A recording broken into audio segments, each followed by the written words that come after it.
Hit the button. What's up? Is it good? Is it good? I think so.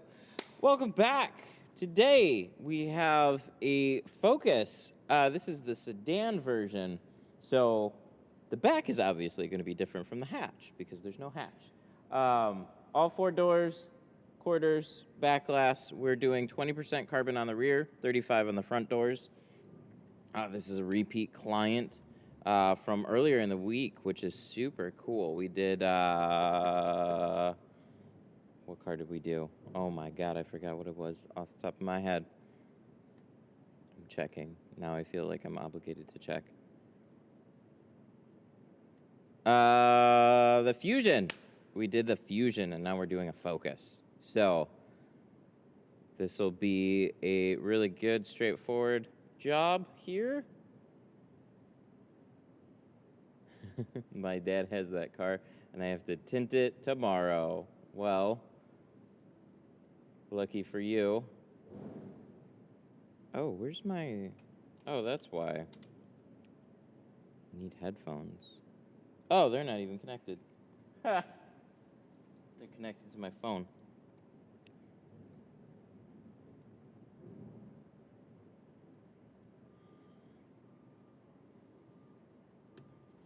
Guys, I need TikTok ideas.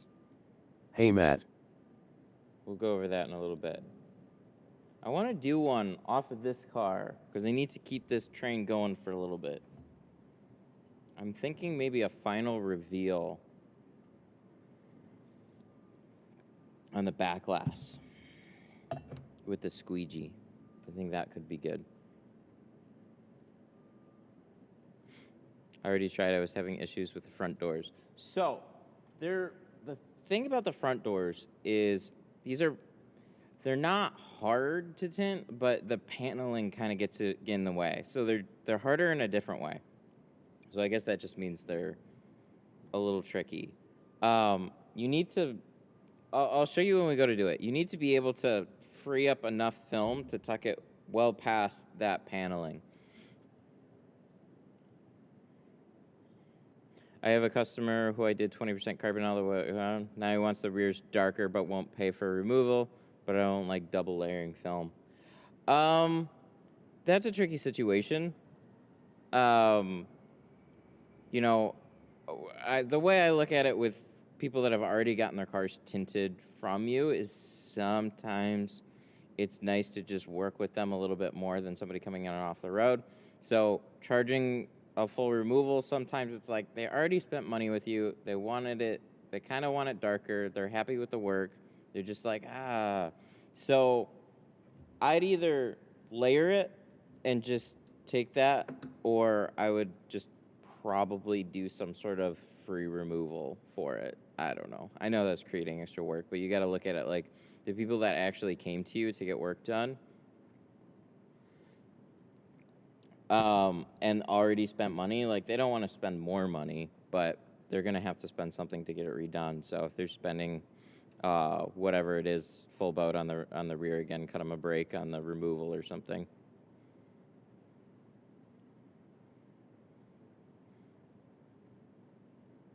I've been on your live for quite a bit now, so I decided to tint. From first time, I bought some cheap tint and tried to place the tint on the car. I was cutting the side edge and the rubber gasket off the car. My mom nearly killed me. Daniel Rayner super chatted $9.99. Good Oh, morning, super. Your Highness Master. Daniel Rayner. Daniel Rayner with a 10. Good morning, Your Highness. Thank you. Thank you for the 10. I appreciate it. How you doing, man? So you I bought some cheap tint and tried to place the tint on my car while I was cutting my side edge. I cut the rubber gasket off the car. Oh, damn. You definitely don't want to cut part of the car off the car. That's no good.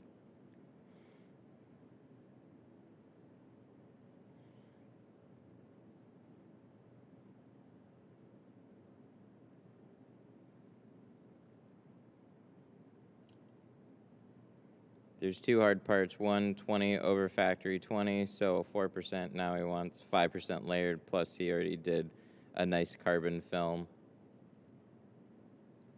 So you could definitely layer over the back with like no, like here's maybe a good middle ground. You could tint over the back window because it's not going to roll down, not going to cause any problems, and especially if nothing's going to peel on that, right? And then you could remove the rear doors and then just darken those up. So you know the sides are solid and the back glass was double layered, and then you ate the cost of the removal on the doors, but then, you know, everybody's happy at the end of the day, maybe from that.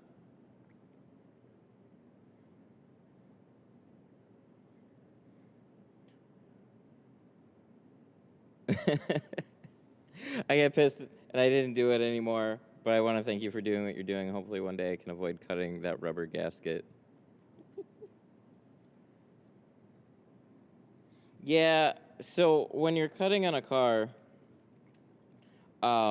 you can't really see what you're cutting underneath. A lot of it's by feel. So you only put a little blade out when you do it. And the way you angle your blade,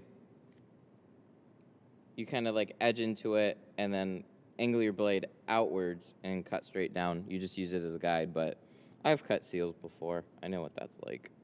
It's no fun.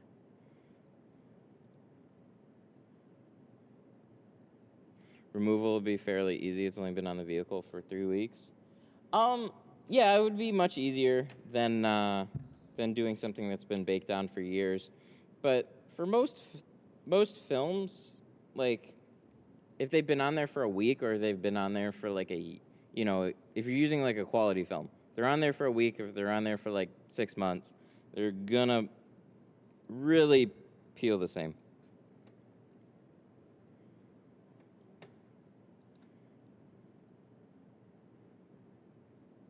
Like your peachy or pink sweater. What? Did you hire an agent to find that bay? No, I did some digging myself.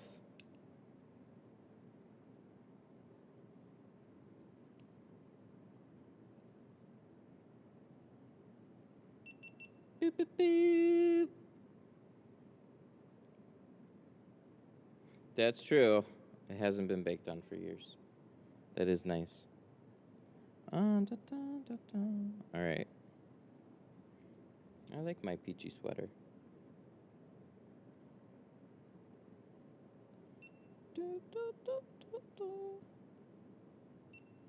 So, deactivate, activate. Cool, that works. Did you make sure your stuff is charged? I did. Multiple times, and I'm still paranoid about it, but it looks like everything's good. Batteries, good. I have to remember to throw extra batteries on the chargers while I'm working too, just in case. The melted bunny, poor bunny. That was a solid video. I was kind of annoyed that I didn't have time to include an explanation for the glass cracking. I actually have it back here because I knew that was going to be like a staple thing. But in 16 seconds, I had no way. Like, it was kind of one of those things that I just decided to gloss over and then answer in the comments. And then just the main things are it didn't melt, which was crazy. Like, I thought given about, because it's still hot. Like, the glass is still, I want to explain it. The glass is still like 500 degrees basically. That I put a brand new 250 watt IR bulb in there. And then it cut through the dyed film and melted that bunny within like 2 minutes. And then the other one, it was sitting like this far away from it. So it's still warming up a lot. It's blocking a lot of IR, but you're still cooking it. That heat's just going to radiate off of that glass and start melting that bunny anyways, right? 15 minutes later, and it still hadn't like burned a hole in it. And my display at that point was basically destroyed. It was great. I need more TikTok ideas, though. So it's been kind of fun to watch how it works, too. But we're going to get started, and we can talk about it. Because on YouTube, views are a lot more gradual. TikTok, it's like shooting off a rocket.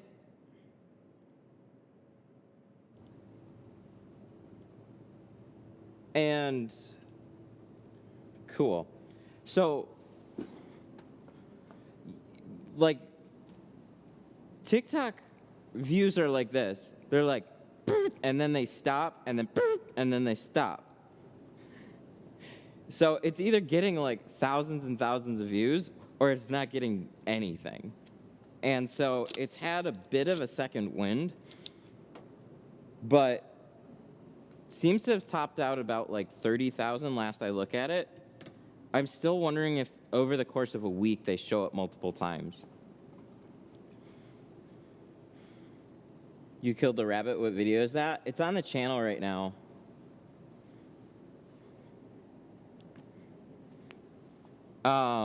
We did a really short video. So that was this right here. Dyed tint versus ceramic tint on the heat lamp. This is about as physical of an illustration as I could get. It was great. I walked back to the car with those giant ass bunnies. It's like, yep, this is for a TikTok video. It can get thrown back in the algorithm weeks later. That's good to hear. Because I thought it was kind of like, you know, it was over within probably about 3 hours. And I figured they would give it another boost potentially, but it's all like up to whether or not they do. I feel like it's got potential to be a pretty good Easter video too, so we'll see. We'll see what happens with it. I got a good TikTok idea. People love tint ASMR. That is a pretty good idea, yeah. I've been seeing what some other shops have been doing and kind of what does well and what doesn't do as well. I was really surprised with how incomplete a video can be and still do pretty well. So like some people squeegeed out like half a window and that was it.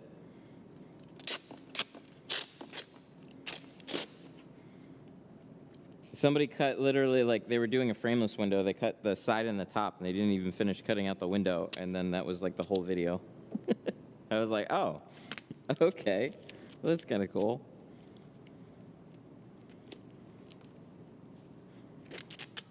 I figured squeegeeing bubbles is probably pretty strong too, right?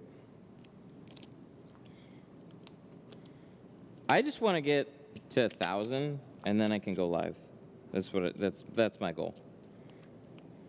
So I'm not trying to create a gigantic one. I just want to get to 1,000. I'll get live streaming and then we'll have some fun with that.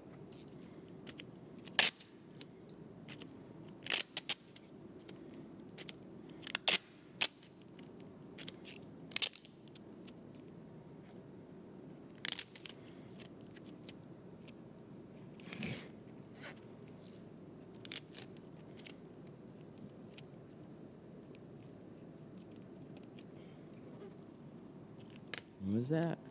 Before and after Detroit visiting a bad neighborhood. I'm still going to stick within my niche. I'm still going to try and make it about what the business is about.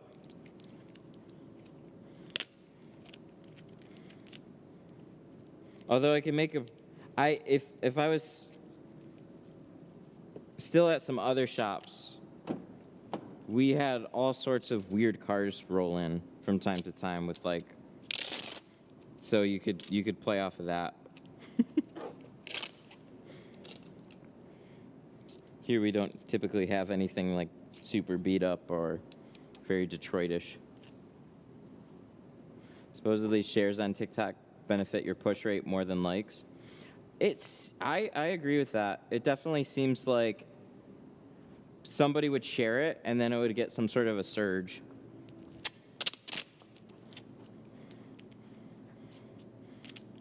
But it was pretty astonishing.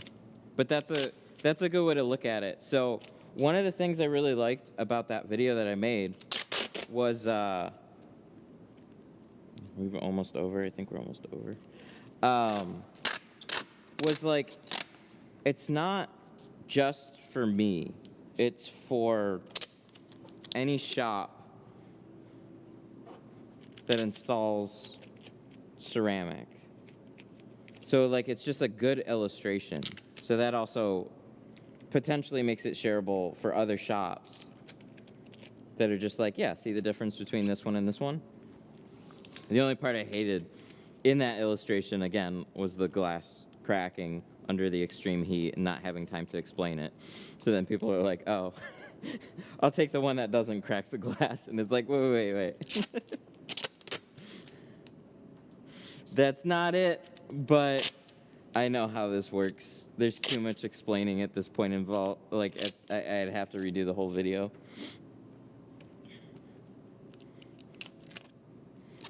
I'd have to set it up in a way where the glass doesn't crack, or just shorten the time lapse so you didn't see that part. But then it's not accurate, so. But it's pretty crazy. I have the slide. It literally burned a big spot in the film.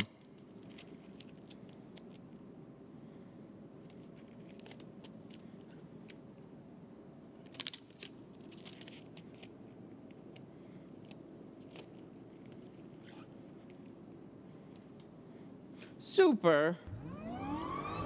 There it is.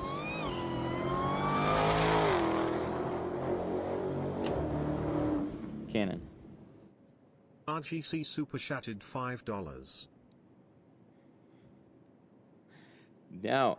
RGC. Thank you so much for the 5. We gotta find out why fog machine. Oh, so this is for both Daniel and RGC. Woo! Thank you. Thank you guys so much. I really appreciate it. Ripping and tearing. Can you place a disclaimer? You have to be 45 to purchase ceramic. No.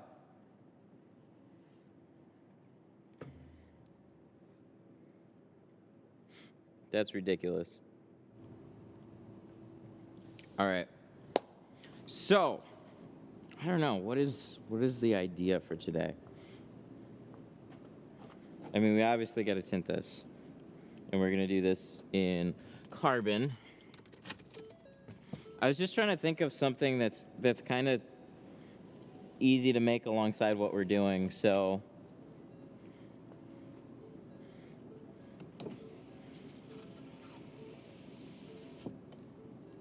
we'll figure this out.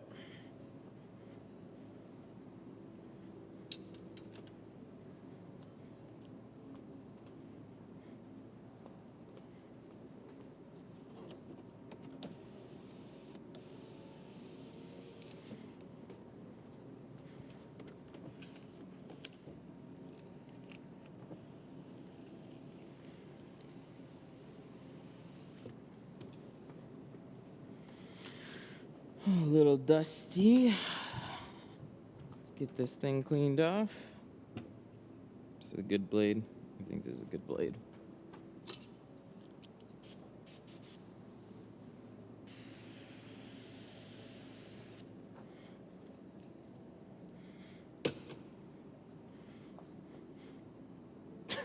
No.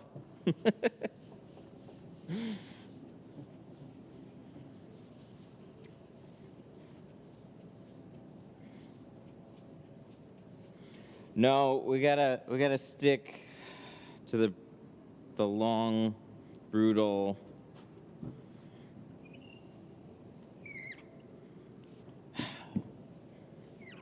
original idea. we gotta brainstorm. I'm thinking I might just do a short one of this part right here. So like for the final reveal on a back window, but also,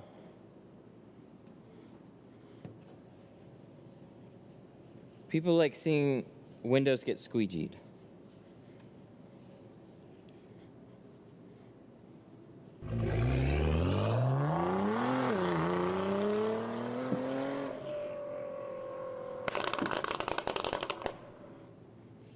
Classic City Tint super chatted $4.99. Hey Matt, I'm a mobile tinter struggling with keeping my prices up since most mobile tinters are in the $150 versus me being at $200.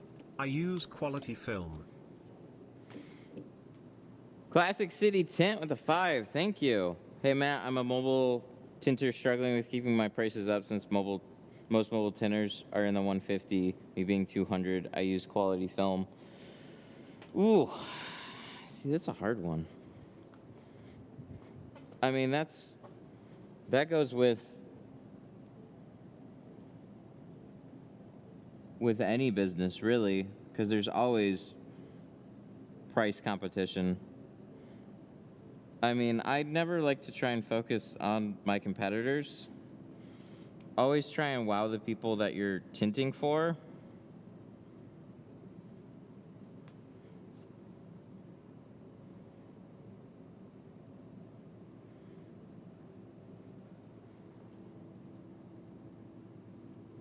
I mean, a lot of it comes down to impressing the clients that you have for potentially more business, more referrals, and then also creative advertisings that really show why you're worth an extra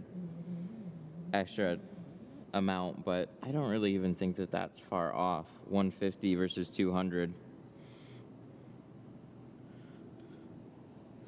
I mean, I almost think, I don't want to say like, shit, I almost think that's not enough of an expensive differentiator, because it's like, it's still kind of low.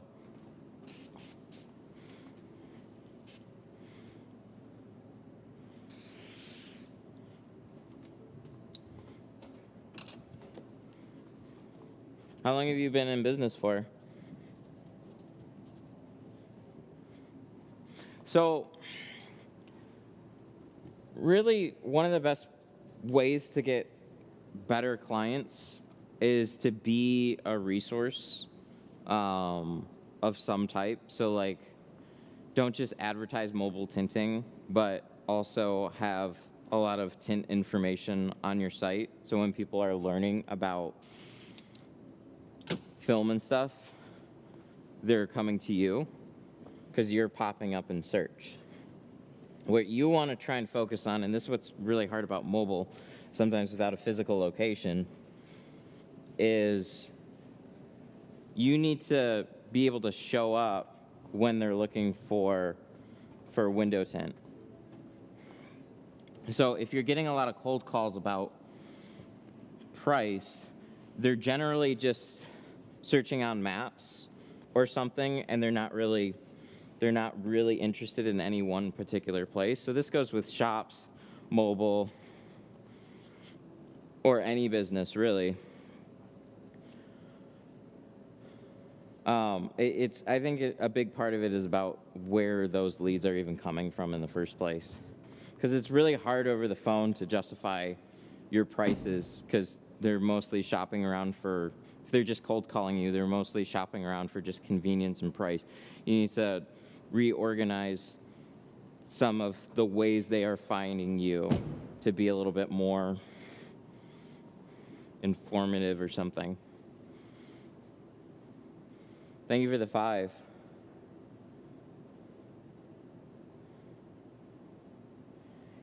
You have any cheap customers coming in? What do you tell them when they try to lowball you? I had that happen with one guy. He tried to, I just stand firm on the price. They're already here with the car, like, for the appointment. For me, it's a little different because they literally come in for the appointments. So if they're going to try and negotiate the price at the appointment time, I mean, we've already kind of settled on what the entry is. And so it's like, well, if you want it to be cheaper, then I can just use the other film.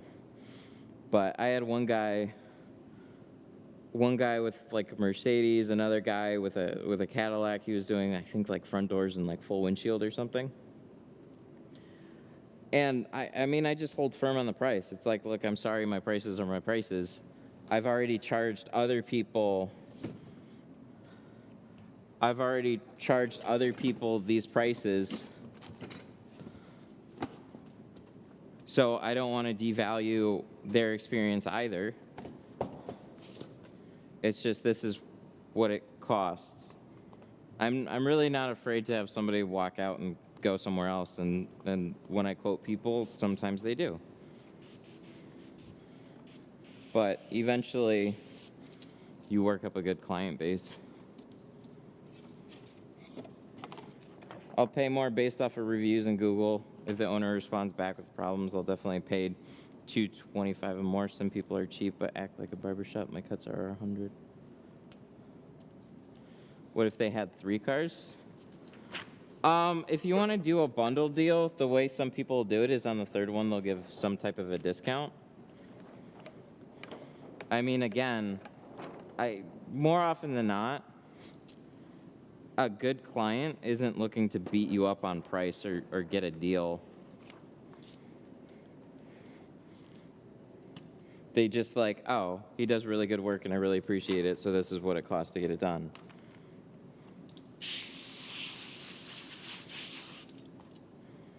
So I mean, if I haven't done it. I'm trying to think of, a couple of scenarios. So one of them being, there's people that say that right off the beginning, and then they try and edge a discount right off the beginning, and they usually don't actually have any type of significant business to bring you. They'll say like, hey, I'll bring you so many cars, or I'll bring you 3 cars, or I've got 4 cars, I got a tint. When in reality, they have like 1 car. And a buddy who said, maybe I want tint.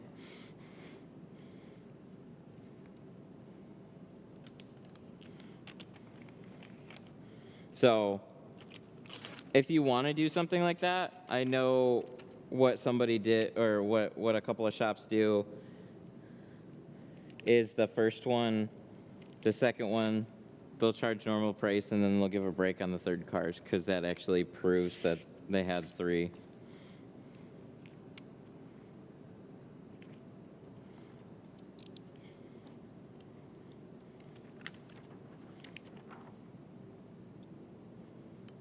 But, I mean, I guess it just depends on the type of tint business that you're trying to be.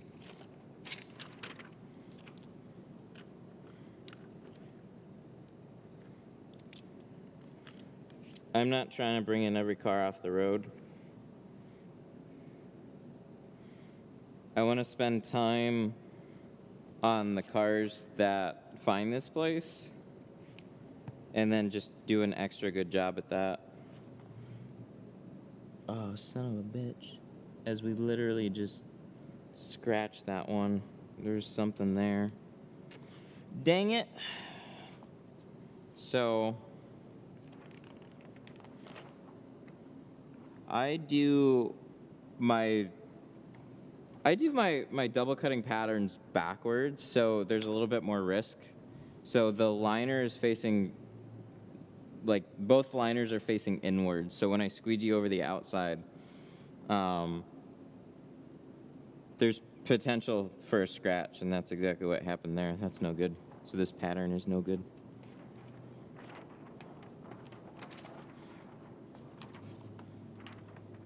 I have 34 transit vans that I'm about to install alarms on for $500 each. Damn, that's a nice one. Good job.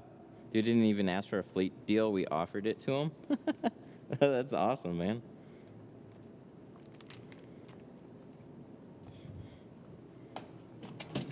Rip. Do you have a contract with a dealer, or have you been offered thoughts about it? I don't like tinting for dealerships. You can pull in some extra business that way, and there's some dealerships that are worth tinting for. Most of them that I've seen have been overly chaotic. They're trying to sell 5 million cars, and window tint is an afterthought. So generally, they'll add it in along with the rest of it, sometimes to close on a deal. And then they're trying to deliver that car then as fast as they can. So you either work with a good dealership that'll actually give you a little bit of a grace period, but some of them are like, we need it now. And because we're a dealership, we need it at a discount.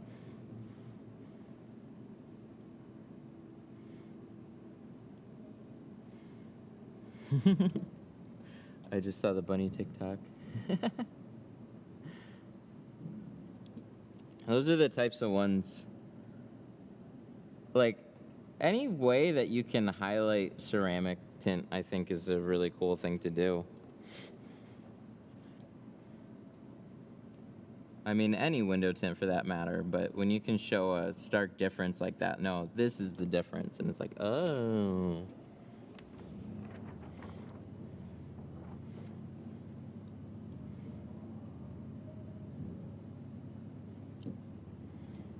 What happened?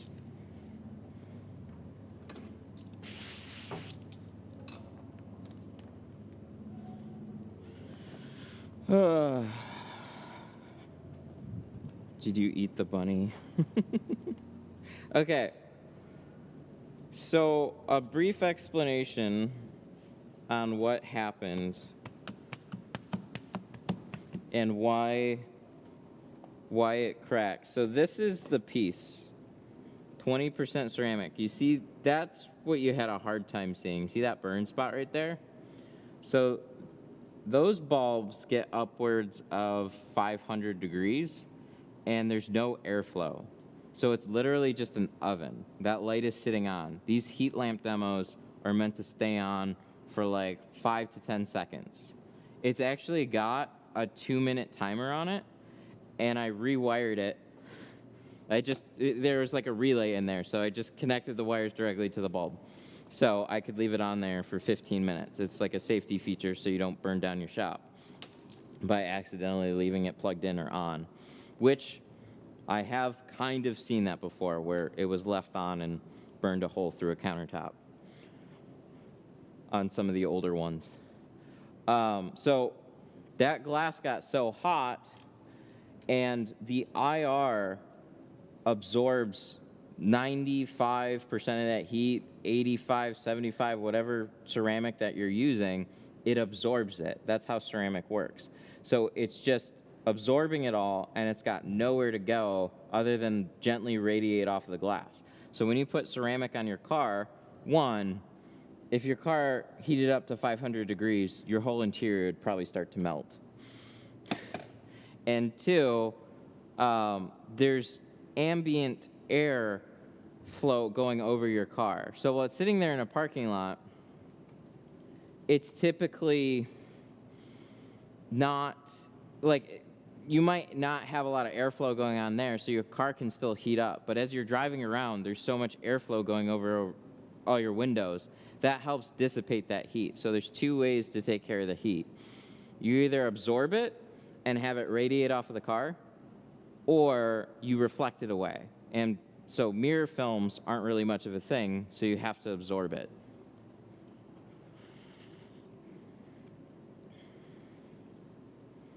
Your live streams should do well, especially because of your whole setup. I've seen TikTok with 10,000 viewers, just someone sitting there talking about personal problems. Yeah, we'll see.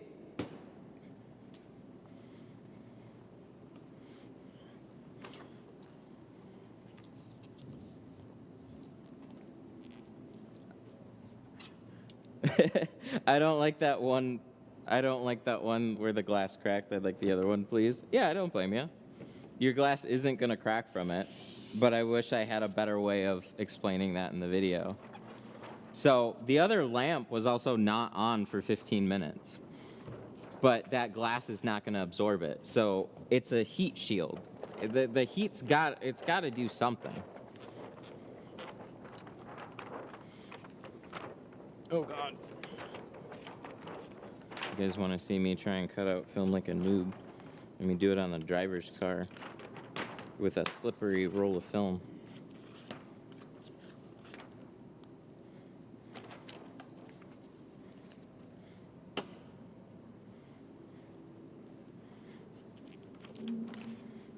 But yeah, I got that comment a few times, and the more views that it's going to get, the more I'm going to see that. But it's always going to require some type of an explanation.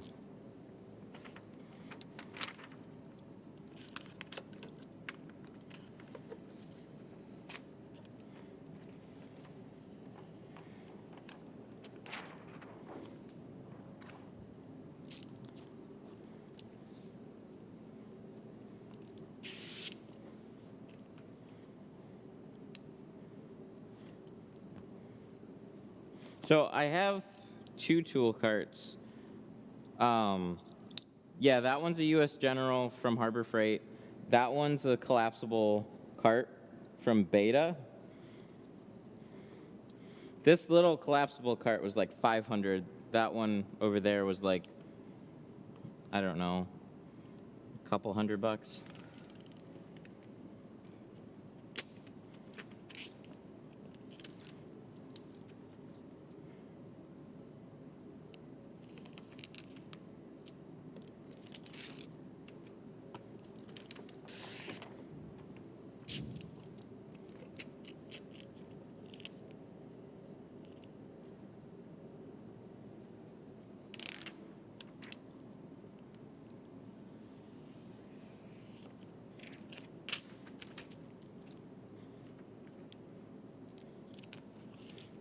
Are you still mobile? No, not anymore.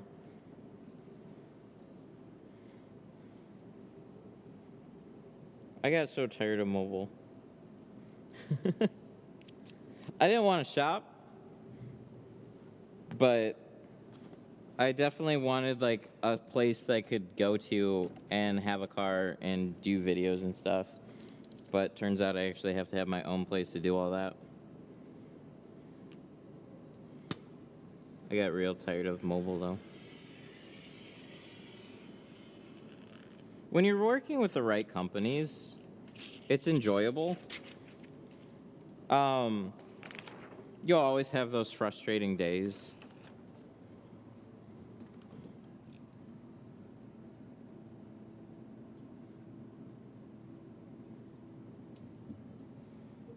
Low overhead, you make good money, and it depends on what kind of business you want to be. Like tinting for other companies is, I think, it's a great way to make money, and you don't have to. If you don't want to talk to customers, then you don't have to. Let them schedule and everything, because they still have to field phone calls. Deal with people that are just all about price. Trying to explain that over the phone is always obnoxious.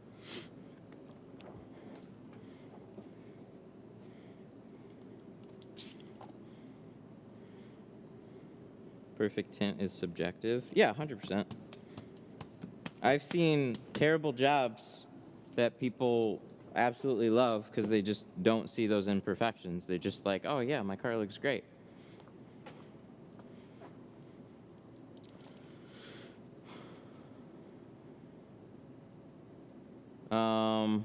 Lowe's tape. I started using Lowe's tape on felt seals, and I just started doing it on all seals. It's much nicer that way. Isn't it? That's how I got into it. Like, it was just like, hey, let's try it. And for the biggest reason was because of older, dirty felt seals. That's the obvious reason to use it. But then I just, for kicks and giggles, like, one, you feel a little better about your installs. Kind of when you put it on there, it's just like, ooh, this is like just that much cleaner. So then I just started putting it on everything. It doesn't take long to do. And it just helps protect against all those little things. So a couple speckles falling in, or maybe that little dirt trail along a 2-stage or something that you'd have to redo. It's just an extra little thing. I like it a lot. The right tape made a difference, though.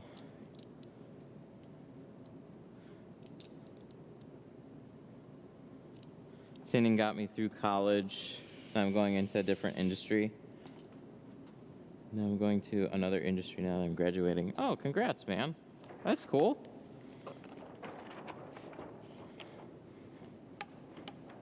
I just kind of held on with tinting. I had more fun with the video side of things. And like, so window tinting for me, that was like, I enjoy doing it. But, I mean, like anything, it can get tedious. And it's got its fair share of stress. But it makes good money. So for me, I just kind of like unintentionally kept sticking with it, and now here I am with all this.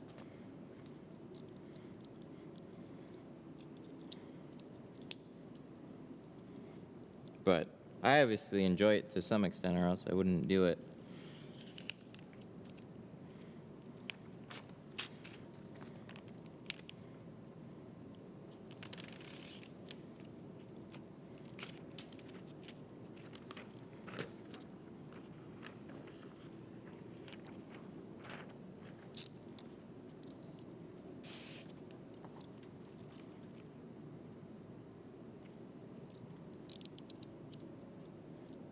We're gonna pull this like way far over.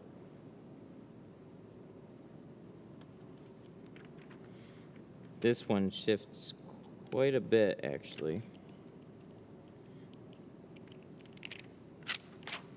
Oh, come on, just a little bit more. There we go.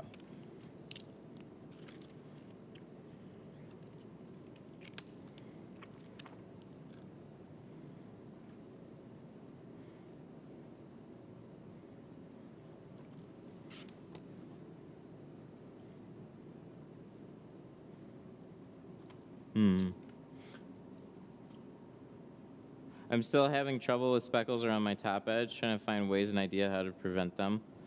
I mean, the biggest thing is cleaning off your top edge. Also, not dragging the tint over the top edge. Those two things together will help a lot.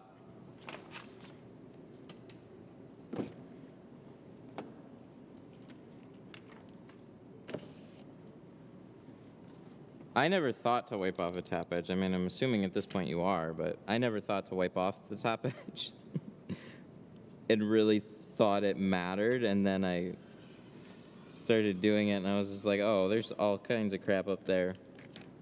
And it makes sense, too, because it's just constantly shoving itself up here, so little things are going to fall off of it. But a good, clean tint job really comes down to just how smooth did that install go. So were you fighting with it, shifting things around a ton? The more you can just like clean it, set it on the glass, slide it into place really quick, the cleaner that tint job is going to be. Normally you see lots of speckles from fighting to tuck it in on the side. It's sticking and peeling it back, or any number of little things like that. That'll suck in more speckles. That's why I like a slidey tint. You just put it in place and then there, boom, you're good.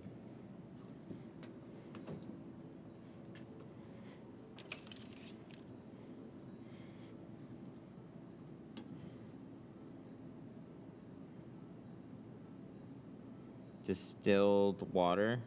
Oh, interesting. So if you have lots of general speckles, that's going to be your water. But so it's going to be even. Actually, let's do this too. Why not?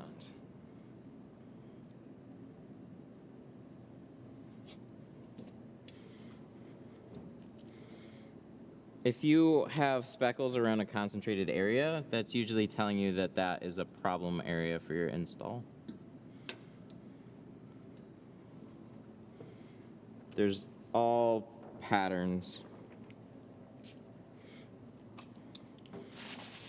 Do you enjoy tinting for life? I think it's safe to say at this part, yeah. But there's definitely other things alongside it that make it, for me, more enjoyable. So, like, that would go with anything, though. Like, I'm a big tech nerd. So, like, you know, when it comes time to put a PC together, I would rather just buy all the parts and assemble it myself. I like messing around with, like, this camera stuff. When a new toy comes out, it's like, okay, what can I do with it? So, tinting actually helps facilitate all that stuff. So yeah, I don't know if I'll ever really get sick of the whole thing. I mean, I worked for a long time just to get to this point, so I'm just enjoying where I'm at right now. I had a talk with my wife yesterday a little bit. Like, at this point, I think, like, things are really, really cool right now with just, like, me being able to handle everything. But I'm going to have to get some assistant soon that mostly helps with phone calls, packing and shipping orders, and helping film video, I think. And then you start to think about, okay, then with that extra time, I gotta make that make sense.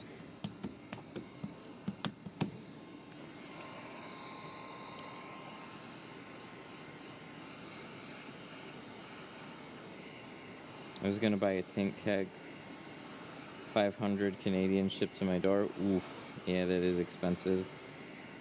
That's through Sun Distributing. We don't want to charge international. I mean, I'm not Sun Distributing, but just in general, like, I ship tools too. International shipping sucks, but it's only gone up lately, so that's no fun. Shipping is ridiculous right now, and I don't think it's getting better anytime soon.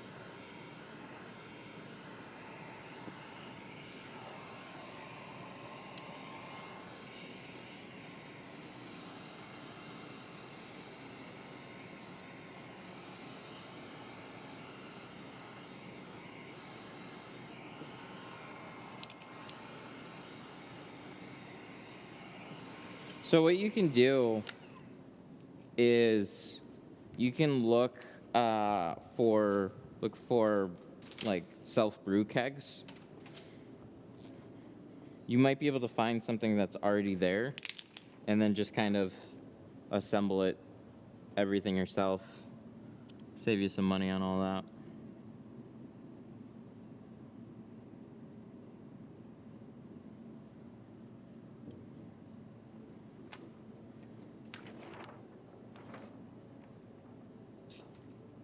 I made one out of a pump sprayer. The pump sprayers, yeah, they're a decent secondary one. They're definitely not the same thing, but I mean, I used the poly for a long time too, but that's always not fun. That shipping's the problem.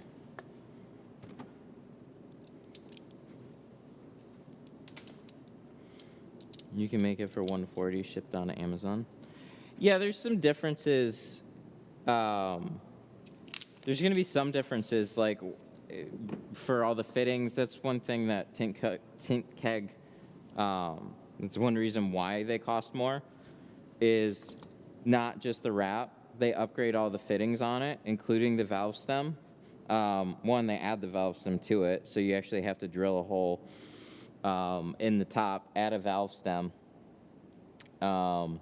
And it's best to do that with like a drill press. But they have that.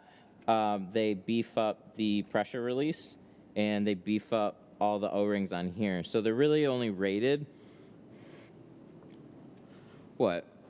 Like the tanks themselves are rated for a lot of pressure, but the fittings aren't.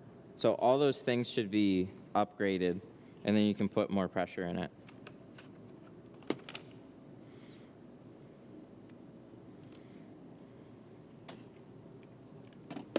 And yeah, like somebody said, Tint Keg has a lifetime warranty on it. That's pretty crazy. I mean, there isn't much that can go wrong, but it's just nice to see. You don't see many products that have a lifetime warranty attached to it.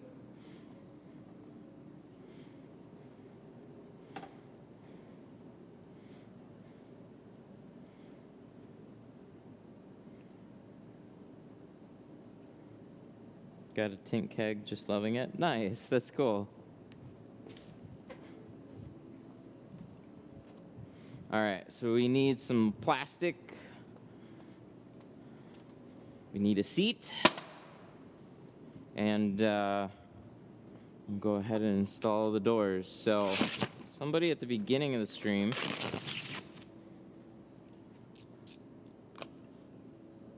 said that they were tinting these and they had problems with the front doors.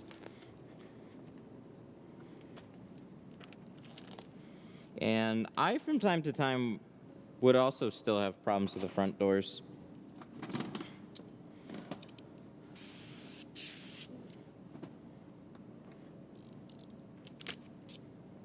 So, on the Focus, it's a pretty unassuming car, right? Like, seems really, really straightforward. And it is, except for kind of this. This is where everything gets a little difficult. I had a razor blade, and then I set it down for half a second. Oh, there it is. Okay, we're good.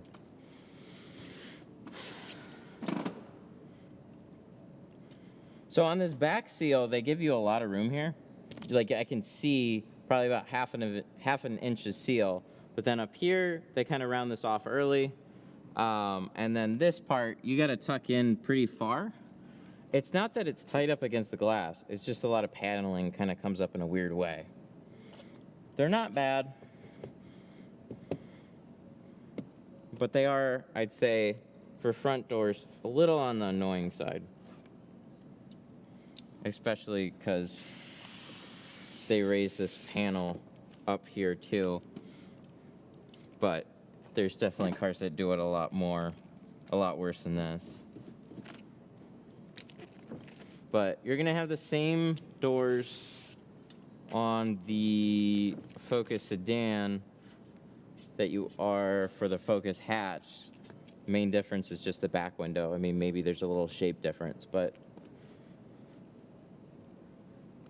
as far as I can tell, they're the same.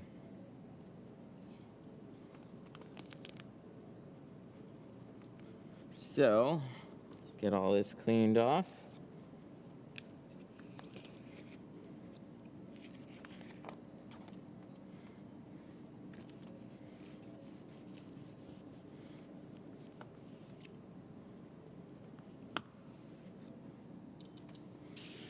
How come you don't sell a hybrid squeegee? So Fusion is like a total brand thing. And the only way it makes sense to sell Fusion tools if I want to buy, like, if I want to become a master distributor. And I don't.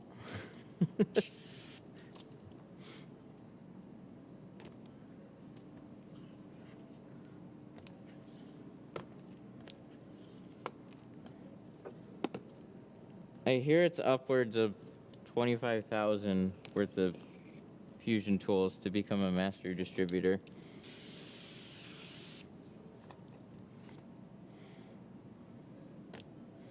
Then you can buy direct from them. So, we're really not looking to be a full-blown tool site.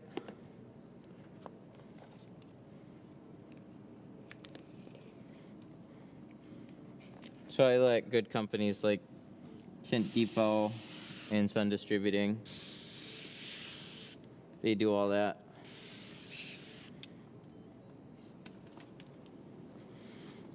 Okay. So we cleaned everything. Now it's time for the install. And so a couple questions that I heard. Top edge and the sides, which is basically like the whole door at that point. Keeping a top edge clean. So we squeegeed everything off. And so when I go to place the tint, I do it a couple of ways. So I'll put up the long side first. And then I'll keep that side hanging off the window right there. So my focus right here is to pretty much first get that long edge up, keep it flat, and then coast it into the side seal. And then worry about this. This hasn't touched the glass or anything yet. So if I just slap this over, I have about an inch or 2 of overlap right here. And that's why these windows can be a little bit annoying. But I started lower, raised it up to the top edge instead of starting over and then dragging it down and stuff. So I'm gonna pull it from back here and just create a little bit of a bow here. And then that allows me to get this front edge against the glass, and then I can start scooching it over. And then that's how we're gonna get past that seal. So that's really like hardship number 1 on this window. From there, like, this part is then pretty easy once we get it on the glass. Just squeegee it into place, check all my edges, everything looks covered. Cool.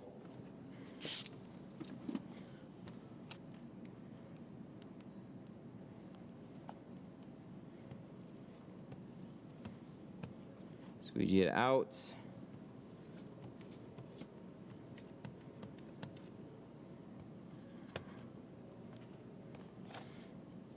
And then squeegee out the side, squeegee out the other side. So once it's kind of tacked in place, then we can just roll it up. And this is kind of the other part. It's a little bit annoying. Because again, this paneling stuff. On this side, it's pretty straightforward. On this side, a lot more that goes farther into the seal.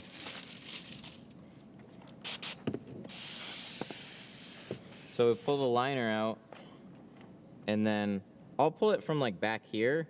This nice little, I don't know, straight. But I'm pulling it back so I can get that corner down there and this nice and flat against the side of the glass. So then I'm just kind of tucking it sideways and pulling the seal back, and then if everything goes nicely, I shouldn't have to fight with it.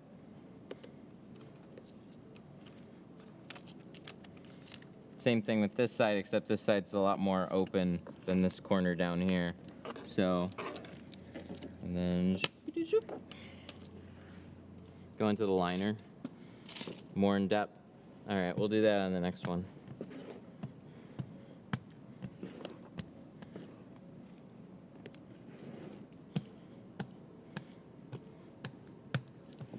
But sometimes when I would do these, that front edge would I would just get it in a tough spot and it would bunch up a lot.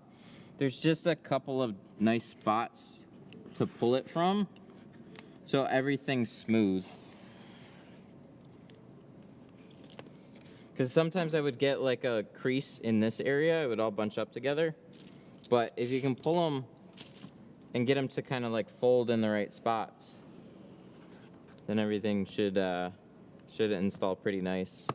And you can do them pretty far into the seals too, without too much trouble. Then you got to mirror everything on the other side. That's its own funness.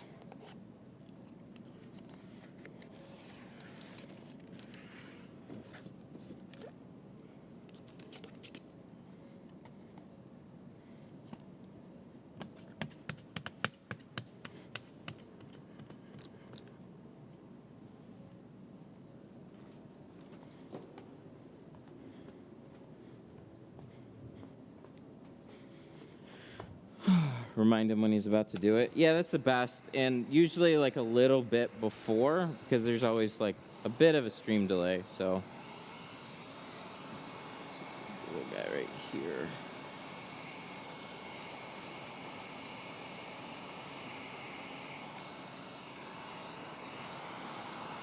One light squeegee in the hard pass. For the most part, yeah. I just go by, does it look like it's squeegeed out? There's always going to be a little bit of water left behind that has to kind of dry out. But yeah, no big deal.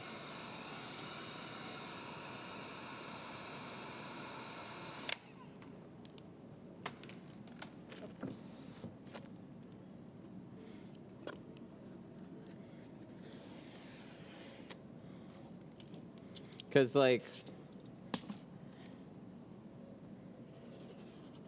if everything's smooth and everything's been pressed out evenly. Like, if all the air is out, then it's all gonna dry. It's all gonna dry, it's all gonna look good.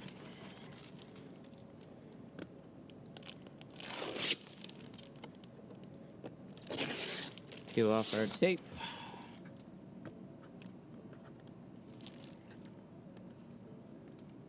Didn't give myself much there to grab. There we go.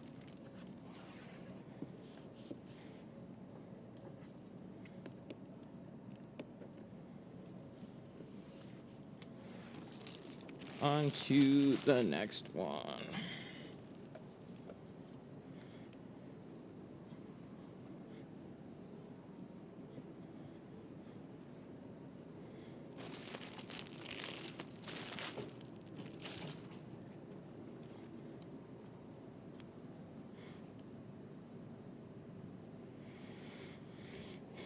Cool.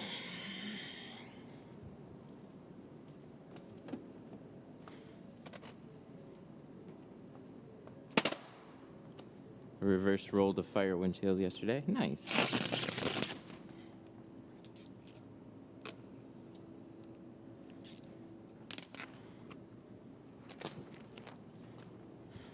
Later, DW. Reverse rolling took me a while. Like, I didn't even understand it when I first saw it. It's kind of, my brain doesn't work that way.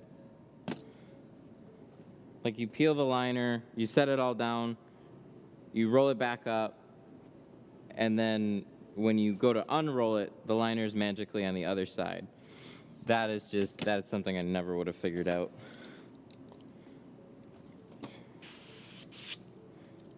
You didn't say I'm very happy with that one. I'm very happy with that one.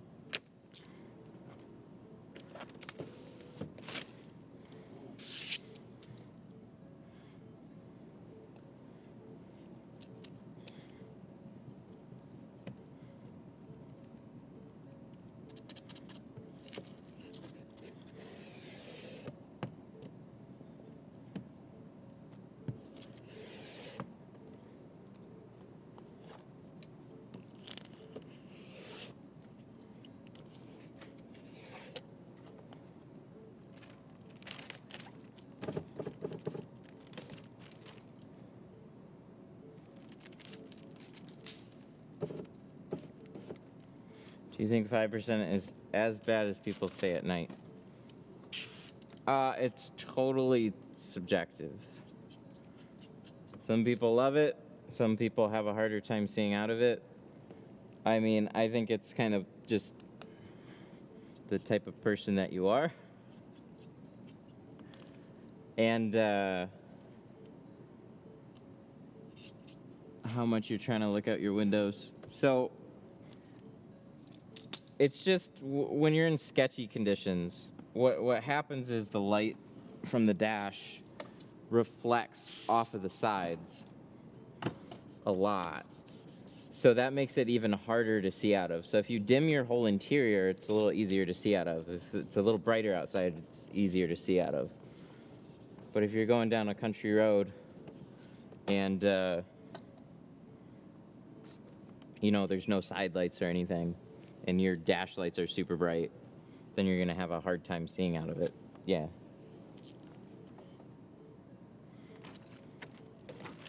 But that's just because, you know, it's hard to see out of sight anyways.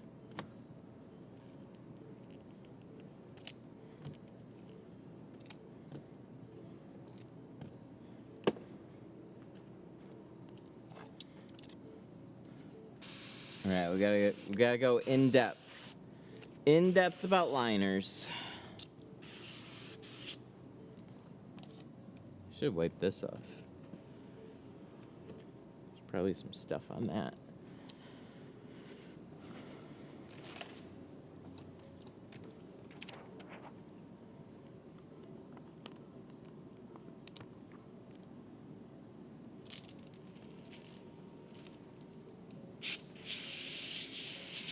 Okay, so again, can you decide can you talk about folds on the 2-stage. Okay, a couple of things. So when we're going to install this door, again, long side up first, just like we did on the other one, but you'll notice it's the front edge instead of the back edge, because this is the longer side. It's just, for me, it's easier that way. As far as folding it up, I always do it a little bit below here. This is probably something where I could consider changing in the future because of the tape that we put on the side. The main reason why I'll roll it a little bit below that liner is because I don't want any exposed glue touching the seal. That was the reason for that. But if we have a clean tape, brand new seal, well then maybe this can change now. But this is just the way it's been for a long time. So this side, we tuck it in. This side is completely off the paneling because if I had it on the glass, on the paneling, I'm just touching a bunch of crap here. So if you wanted to go like above and beyond, you could tape all this too, but you just leave it hanging back. And on one like this, with the panels being so wide, I'll pull it little off from the center and try and create, I guess, a little bit of a roll or a tunnel. Basically bunch up the film a little bit off the glass here without creating a crease. And then I'll fold the tint here lightly, just like a little roll, and then I'll tuck it into the side on this side too.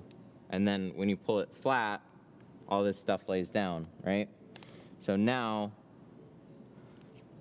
the longer I take to explain all this, the more this is going to tack up to the glass, so that's why I try and get all this done pretty quickly. If this would sit here and slide around for a while, then I wouldn't have to rush it. But it's got to all happen relatively quickly. The longer you let this sit, the more that glue starts to tack up to the glass, and if you can keep it soapy, you can keep it wiggling, then you're not in a rush. But if it starts freezing, then you're going to have some problems. So I'll squeegee this part out. Really the top part. I don't have to worry about anything else. It's all about getting the top part to lay down. We'll roll our window up. And as for pulling this liner, which is going to be a little bit easier on this back door than the front. Start whichever way is easier for you. It doesn't really matter, long side or short side. You can go either way, just whichever side looks like the liner's going to come out easier. So in that case, this is all kind of bunched up here. This is falling out already a little bit, so I'm just going to start here.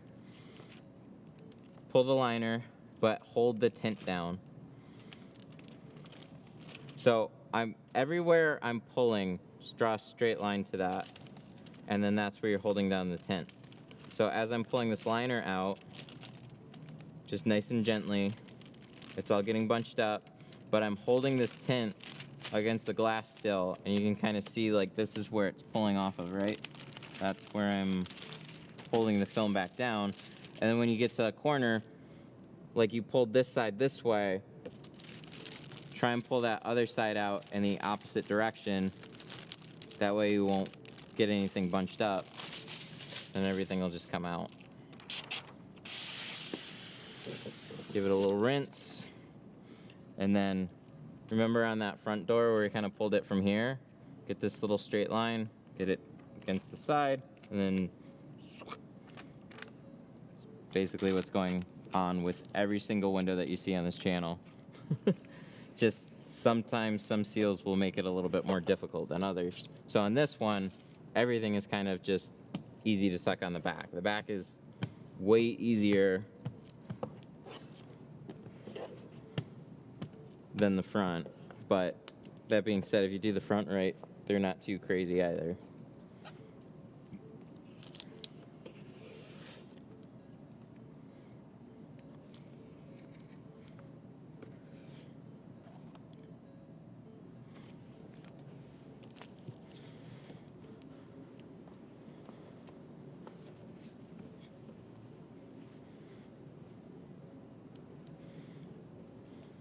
So once I get everything kind of squeegeed out, I mean, obviously wipe it off, check it over.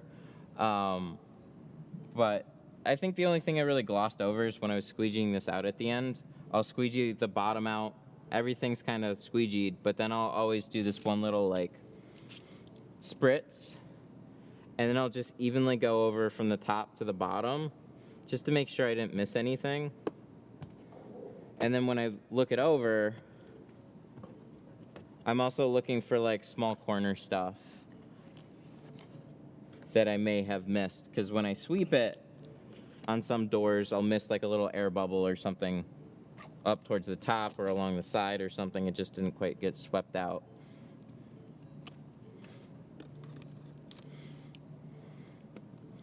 Just make sure all the air is out of there, because water will dry, air always stays behind. I don't know why, it's just the rules. An air pocket will never go away. Water pocket will dry out.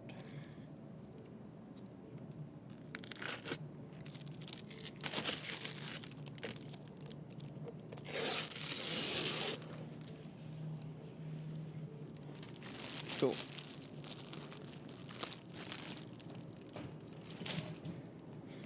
Ta-da-da-da! And then, if we did everything right, we should have good windows. 35% windshield isn't bad. I've had it right now. I like it a lot. 35, that's my favorite for a windshield. I feel like the most comfortable from like, well, 35 makes your car stand out a lot. So, but it was like the most comfortable sitting in the driver's seat until you pass a cop, and then you're like, uh-oh. Uh-oh. So it's not always comfortable. But blocks out, in my opinion, just enough glare that the road doesn't feel blinding, even on a sunny day. But it's still easy to see out of. Super chat.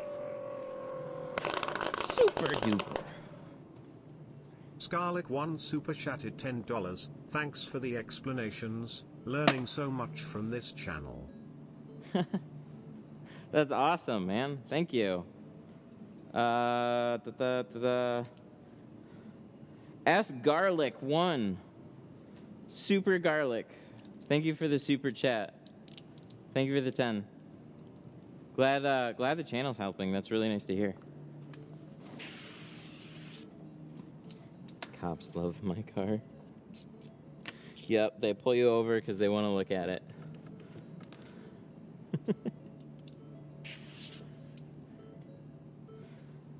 Hit that quota. Goodbye, serious sticker.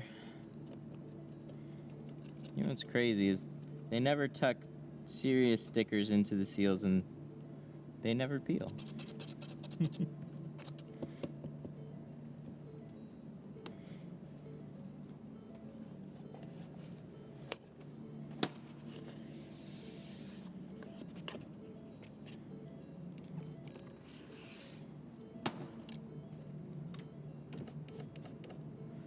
Alright. Boo-doo-doo. Boo-doo-doo. That's the best Ford chime. I had it on my Explorer for years. That drives me crazy.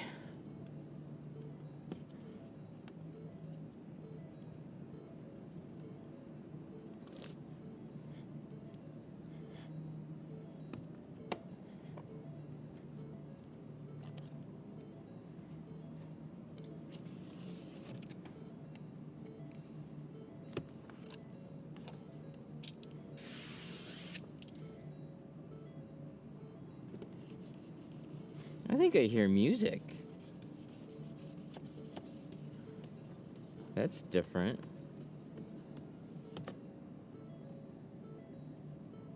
It's usually like dead quiet here. I wonder if I have new neighbors or something.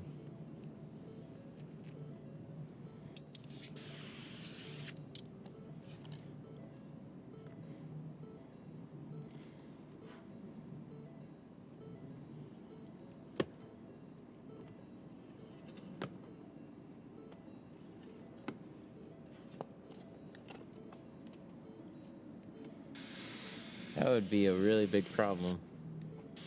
but sounds like it's low enough, so it's not a problem.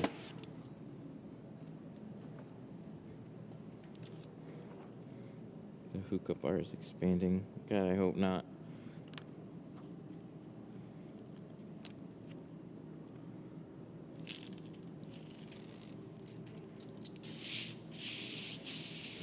Okay, just like the other side. This is where we get real repetitive. See, I don't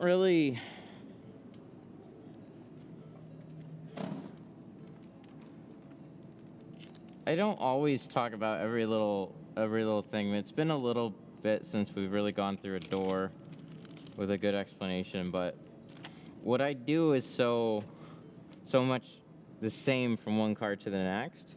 So like the cars change, but the process is so much of the same that once you kind of learn how to do things this way, it takes out a lot of questions, like how do I remove this? How do I remove this? How do I remove that? But you know, when a car's tighter, looser, then that's the real issue. Nice.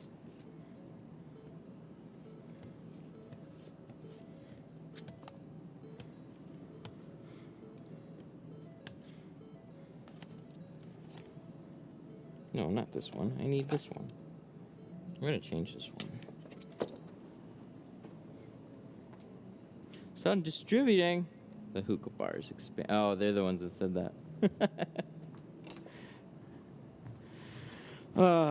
Yeah, I hope not. How do you avoid ghosting on the film when you have a squeegee, like leaving an air trail? So,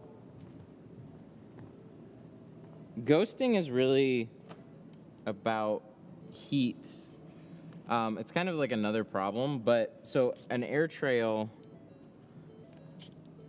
left behind from squeegeeing the window, you avoid it by never squeegeeing over a place that you already squeegeed in like a weird way. So I can explain that once I get this liner peeled. So on this one, this is all kind of bunched up here, so I start on the back side of this, get my liner, pull it out this way, hold the tint here. Just be real gentle about it, because if it's too bunched up, the reason why I don't want to pull it out of this side is it'll pull a crease into the film. So just try and keep it flatter. And this isn't anything that you have to rush. You just see it happen quickly because I had to pull thousands and thousands of these. This side though, that's where it bunches up a little bit more. You gotta get it to just fall off right, and then it'll pop out.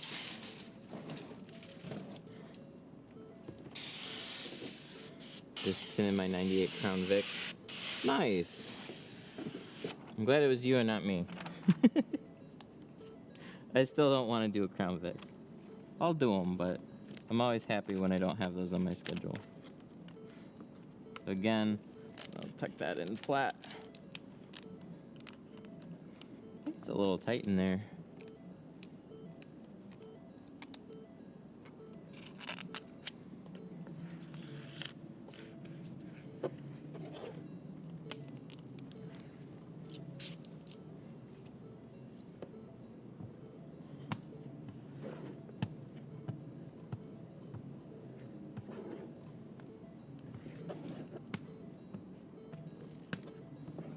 Shoot, I forgot what I was talking about. I do that a lot. It's like right on the end of my thoughts, and then I can see it fly away.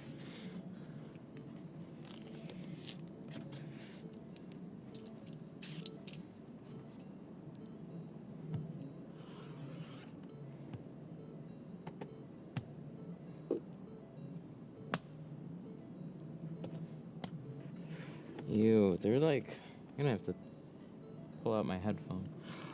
Oh shit, ghosting. God damn it. Okay, we'll get it on the next one. It's too late now.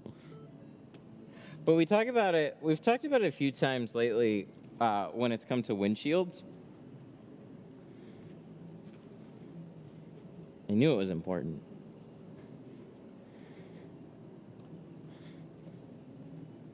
So, you have a lot of air bubbles, and you're trying to squeegee them out. And I think the best way to squeegee it out, a good illustration was always like, imagine this is like a pool of water, and you went blink, and it all just evenly rippled out. That's kind of how you want to look at your squeegeeing. But you don't have to squeegee it out in a ripple pattern. It's just, look at it like you're sweeping up a dirt pile or something. You're squeegeeing water this way, this way, this way. You're just trying to keep the water moving out together. So anytime you have an area that you squeegeed out and then a finger juts back up, instead of sweeping that finger that, like, you squeegeed out this way, this is curled, the finger juts back up in here, instead of just sweeping it out sideways or something where it's mostly just air at that point and you're getting it to smear, sweep it down or sweep it out a different way. Because that's what's causing there to be an air trail or a dry spot. There's no more water there. So the glue, it's a pressure sensitive adhesive, so the glue then tacks to the glass, and then you then push air right through it, and it's got nowhere to go and gets stuck. Oh, sad face.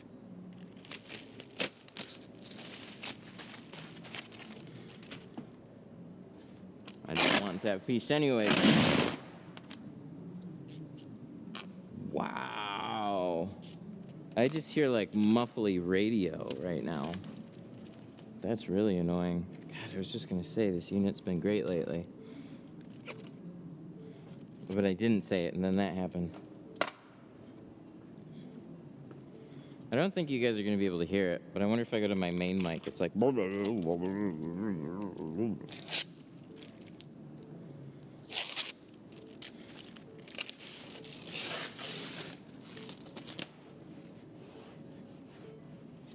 That happened to me once. The next day it dried out and looked fine.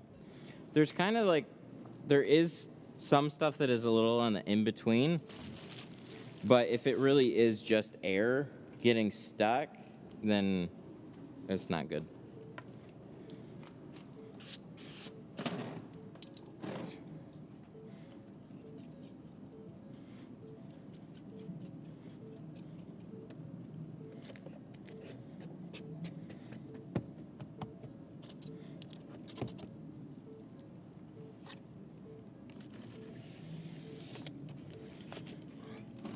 This place had a really bad problem with internet last winter, where like some days it just wasn't working. And it seemed to be stable this year. I think we've only had a couple of small areas where it dipped down. Other than that, it's been solid, which has been great. Super happy about that. This unit has been really quiet too, so yay, more stuff.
One more window.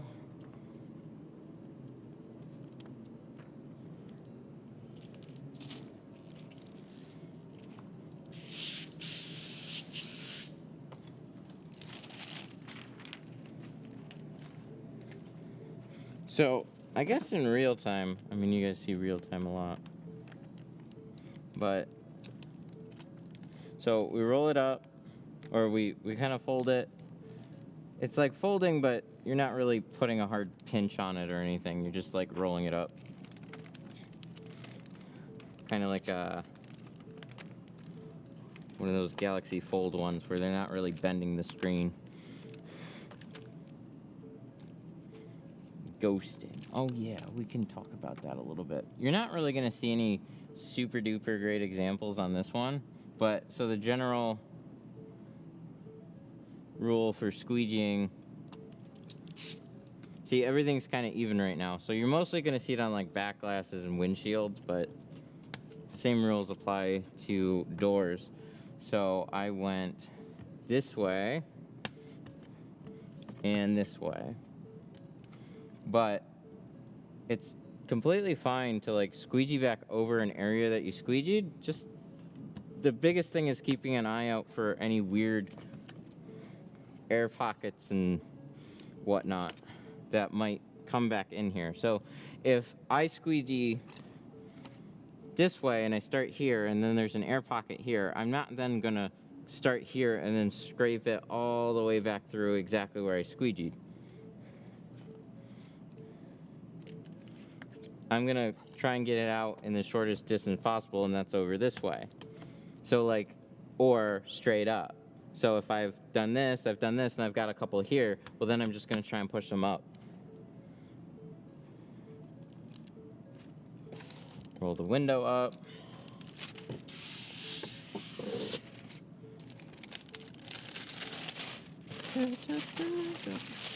Zoop.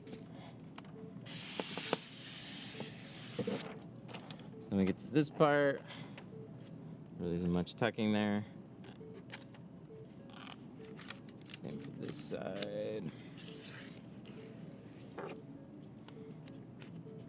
Smooth everything out. So I'll start in the middle, work it out this way, and then again, I'm not taking these bubbles and pushing them then this way, right? I'm taking them and I'm pushing them back this way. And if any of these things were to like pop an air bubble back in, I'm gonna put it straight down, because you're gonna try and go basically along the path that it's already showing you.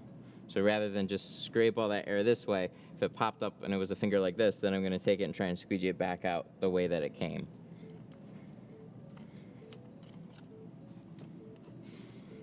Be gone.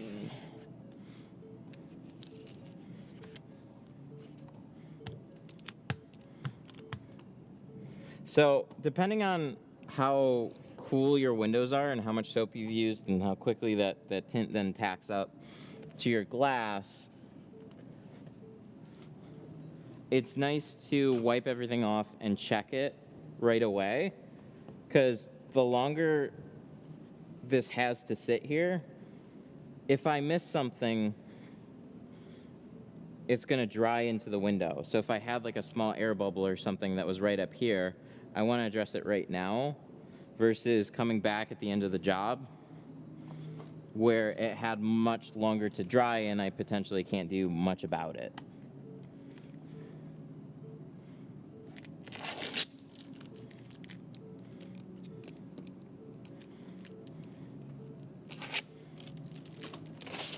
Sometimes you're moving, you don't wipe things down, you just move on to the next window and then you screw yourself up because you could have fixed something that wasn't a problem until it dried and then it was a problem. Looks good. Yeah, dude, focus. So all the roll downs are done, minus some brief touch-ups that we'll do as the windows dry out. But yeah, like these spots are sometimes problem spots. Like you'll swipe all your water down or air out, and sometimes you'll just miss a couple little things up in these corners. So pay attention to those. Pay attention to the lower corners too as well, and just kind of bobble your head around a little bit. You're getting light to reflect off of like the whole glass, so it gives you a good idea of where any mistakes might be or something that you could do to help touch it up right away.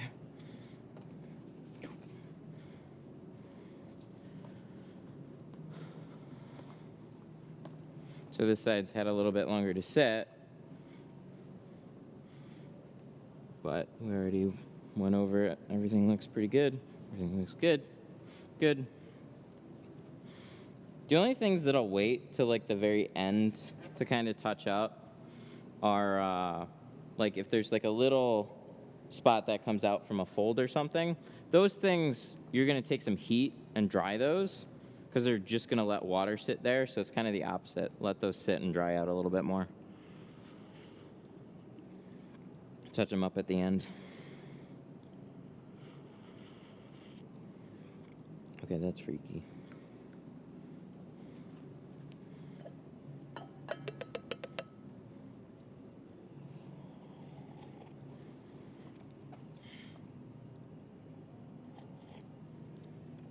All right.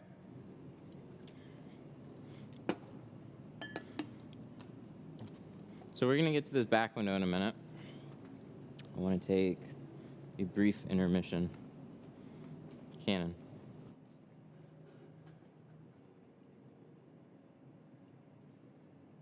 A brief one.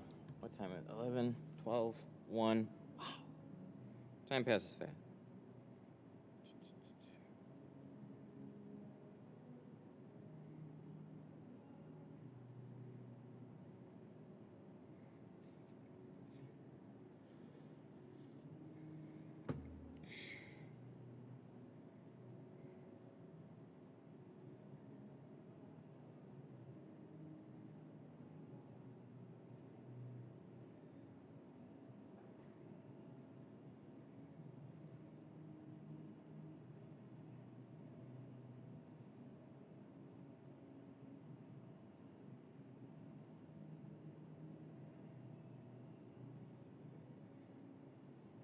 Plotter for the quarters. I don't think so today. I think we'll just hand cut them out.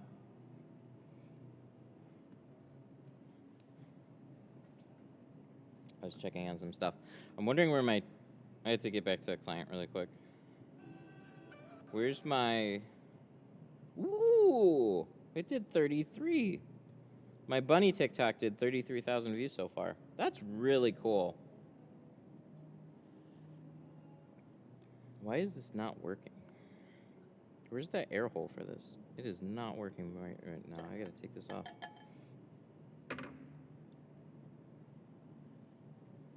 Can you do the windshield? I mean, I can, but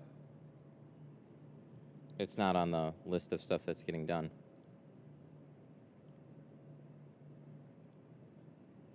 But yeah, my little bunny TikTok here.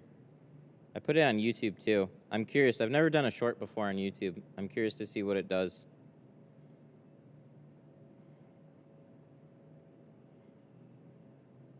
Where's my desktop? This one.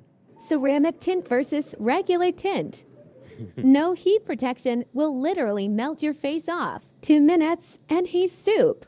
Ouch. Over 15 minutes with ceramic and bunnies still cool. Which bunny are you? Ceramic tint versus regular tint. Oh, not no bad. heat Okay, protection will literally melt your face off. 2 minutes and he's soup. Ouch. Over 15 minutes with ceramic and bunnies still cool. Which bunny are you? Man, that took a good part of a day, though, to make. I suck at being efficient on those. I sat there for probably about, 3 hours trying to figure out, how this text should go. And I kept changing it a little bit, and I'd adjust the timing a little bit, too. But it actually did a decent amount of views, which is good to see.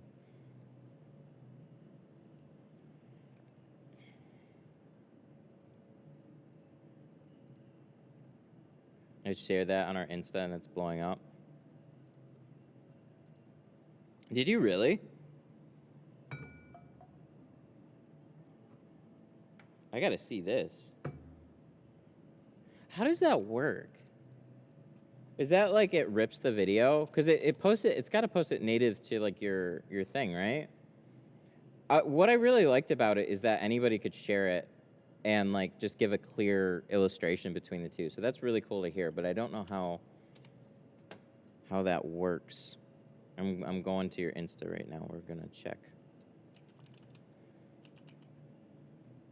Sun distributing.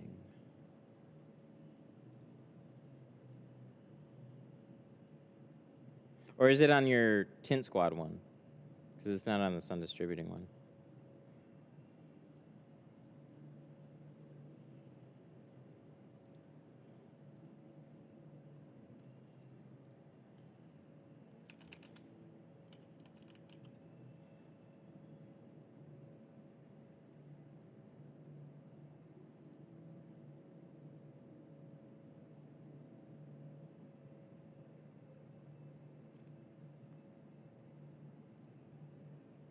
Sun dot distributing. I didn't see it. Hang on. I'm going to pull it back up. Desktop. These are the latest ones. Might be Tint Keg. Okay, we'll look too.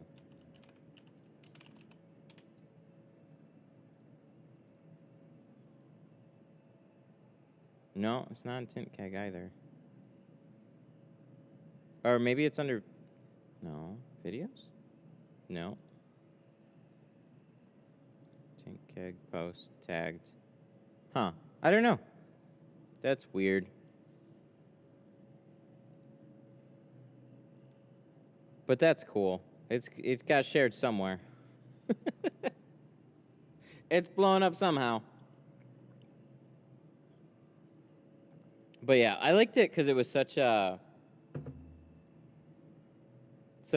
broad thing that you could share. It was just like a clear illustration. It wasn't like it was very impartial. It's like, this is ceramic tint, this is a regular tint, this is the difference.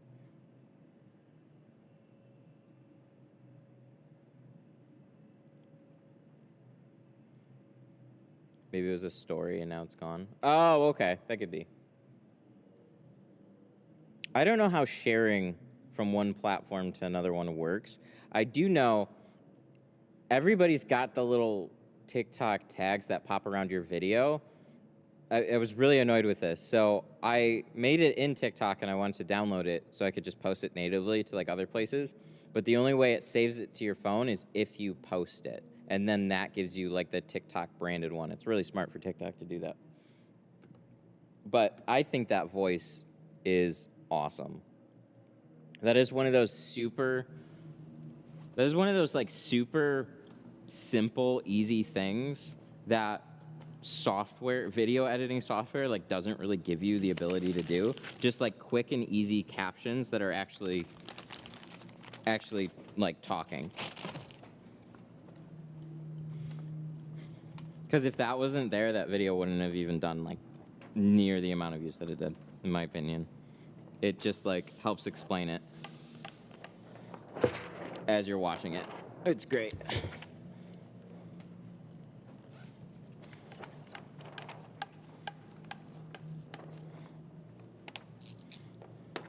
So I want to make one with this car still.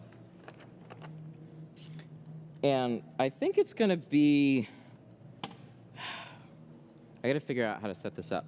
So I think what we're going to do is a quick time lapse of the window getting squeegeed out alongside that really nice like scrubby, squeegee. But what I think I'm going to do is I think I'm going to do it opposite of what I normally do it. So I think the first thing that I'm going to do is scrub and squeegee the windshield, and then you'll see all the water get squeegeed out. So the cleaning happens first, and then you'll be able to see all the bubbles getting clearly squeegeed out. I think that might do okay. And I think I'm just gonna be silly with the text. I don't know what I'm gonna do for the text yet, but it's definitely gonna have to be backed up with captions again.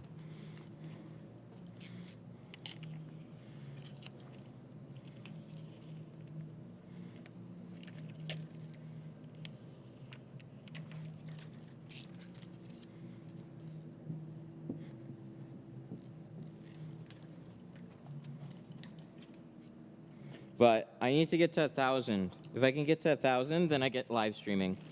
So we're at like 60 something. I don't think it'll take all that long. But it's like, it's gonna be more exciting than get 100,000 on YouTube. Kidding. Oh, that's really close. This is like overlapping the trunk a little bit. This actually pinches pretty close, so I'm just gonna trim this little bit off right here, so it can lay down smooth.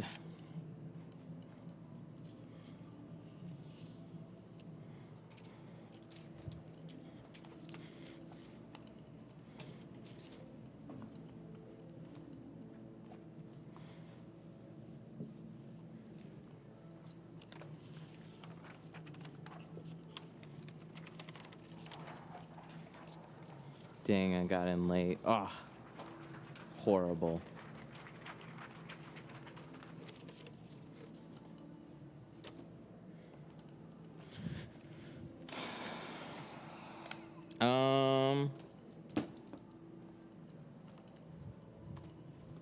Could you tell us a little bit? Could you tell us a little bit on how you transitioned to your shop? Oh, I can do this vertical. I can do it this way. I was gonna say, if we can't do vertical, that's a problem. This should work. This should work okay then, right? Then we can do that. It's about as close as we're gonna be able to get for it. And then we can lower this.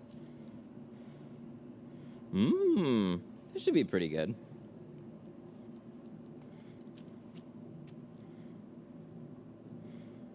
Maybe we'll just do a test one.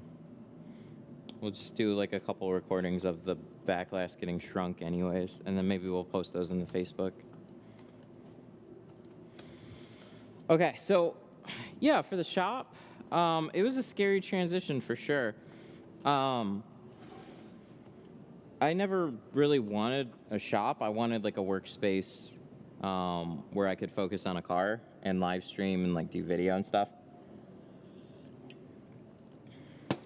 But that kind of came with doing a whole setup. And I took the safe route. I actually started from home. And I think that's a really smart way to do it. Because one of the scariest... Oh, I actually don't have to put it that close. Because one of the scariest things for sure...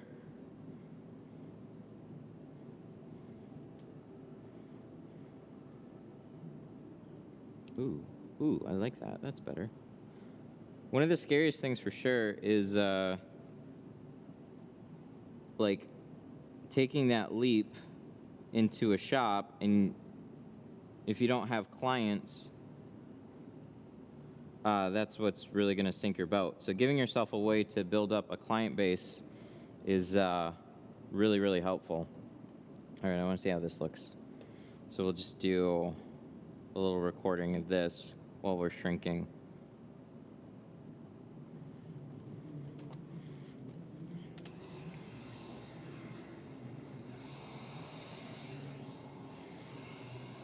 But when I had to go to put a deposit down, I mean, I was looking into doing a smaller space. I wasn't looking to get into like 3,000 square feet, and I still don't use it to its full capabilities. But the difference between rent was really like $1,000. So for me, it was opportunity cost. Like I tinted at home up until the point that I couldn't tint at home anymore because the city had a problem with it. So then I had to jump into a shop, and it wasn't about finding the perfect space. It was about finding a space where I could just continue to do all this.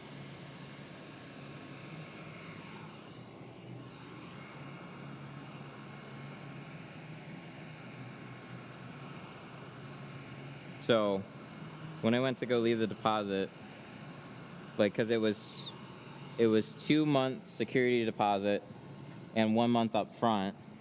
So it was like $8,000 to move in here. It actually was not hard to move in. Scariest part is just like committing to a lease at that rate, right? Because then you're like, okay, how many cars do I have to do? Is this going to work? The first year, I mean, it was especially scary because we were having a baby at the time. So wintertime came around and it definitely slowed down. And it still does slow down here. So first year, second year, third year, let's see, 2020, 21. This year was definitely better than last year. I'll say that because we moved in like October 2020.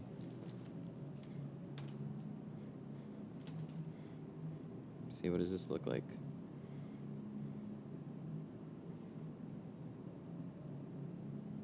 Oh, I was gonna say, is this a picture? I should move this over a little bit more.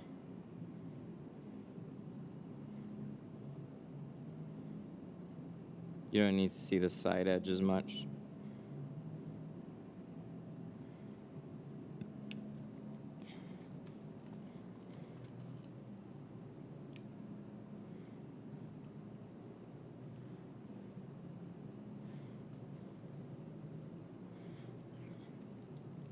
So what do I do? Do I just flip this?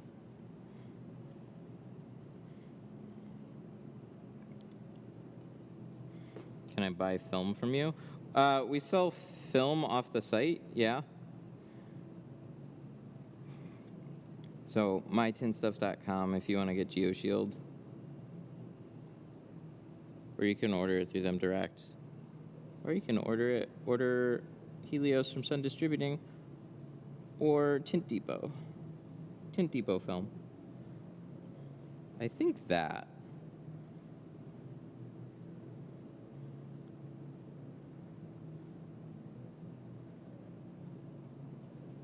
There, that's pretty good. Which keg should I get?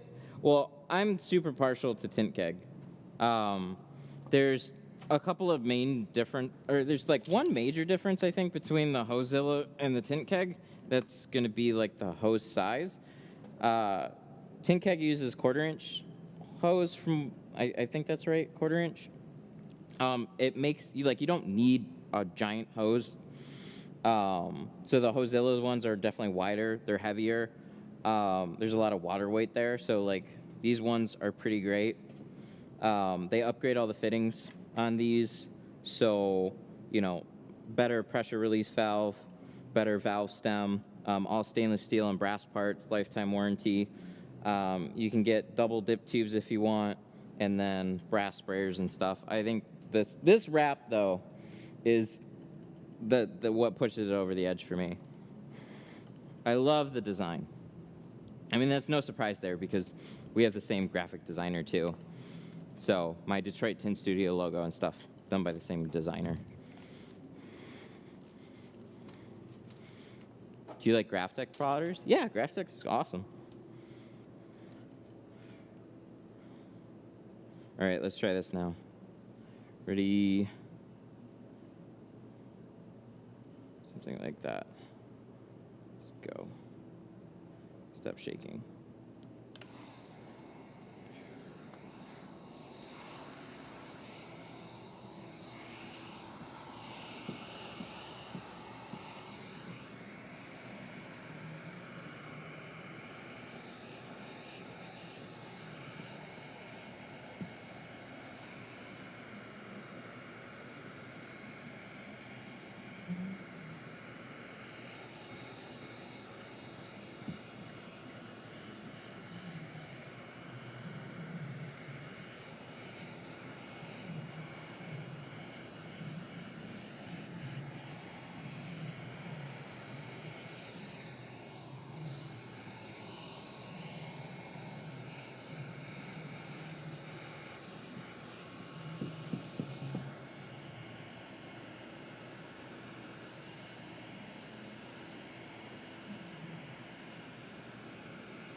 What's your opinion on 3M and Expel? Very different companies.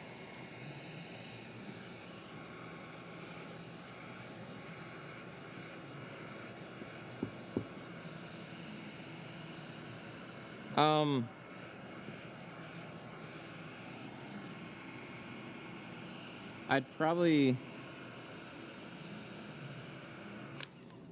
There we go.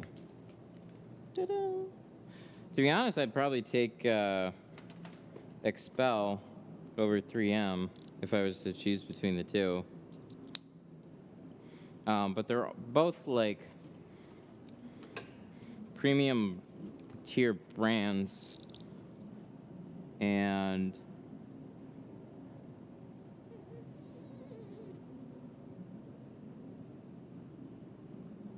good companies, but there's definitely more brand there for something like that than there is film.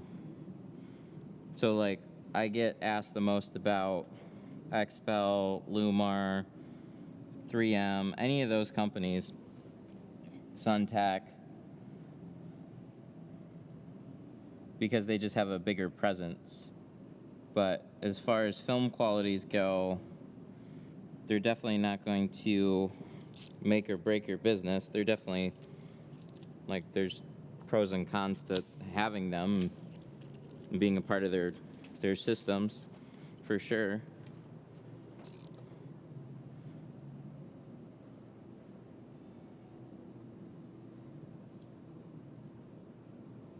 But I don't know. I've been really happy with Geo.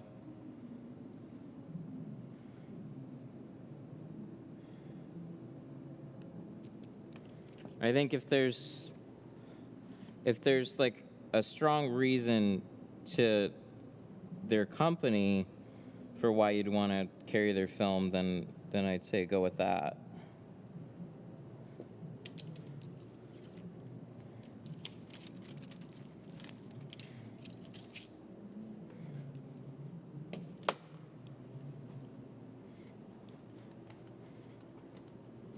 Okay, so what do we do now? So we gotta peel all this. I'm gonna get this set up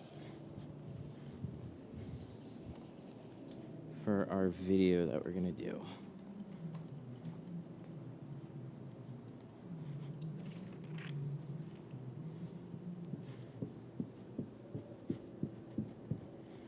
Don't try the V Nano.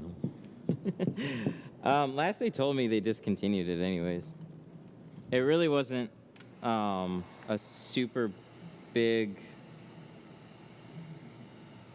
So this is upside down now. It wasn't a super big film for them, and they were doing it to more help people that wanted a more economical ceramic, but it didn't work out that way. And I honestly never saw they brought it back.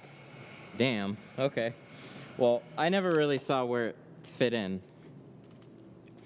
If you're gonna just carry like their carbon, or no, sorry. If you're really just gonna carry, in my opinion, the way that you would do a Geo lineup with that is you carry like Pro Classic and then you carry like V Nano. But like budget ceramic to me doesn't make a lot of sense.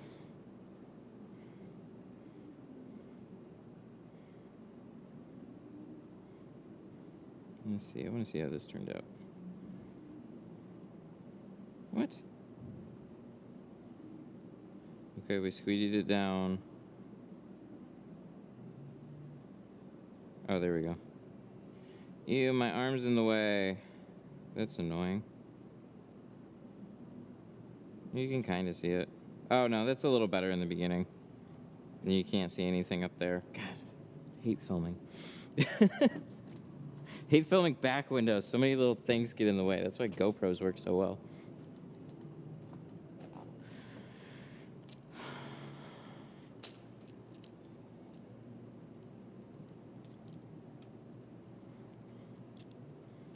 We're making a 3-minute? No, God, that's an eternity. We got to make a 16-second one.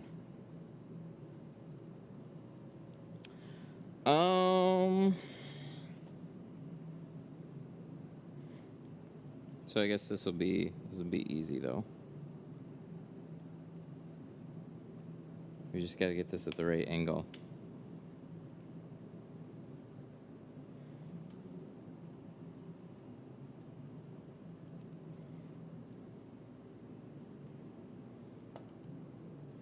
don't know if this fisheye angle makes sense, though.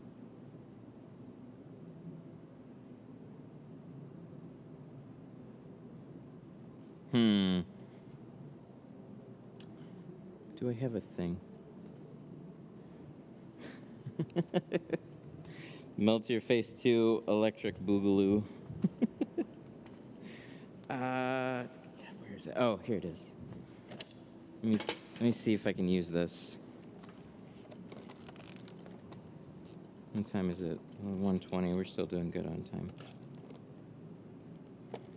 We're not in a rush anyways.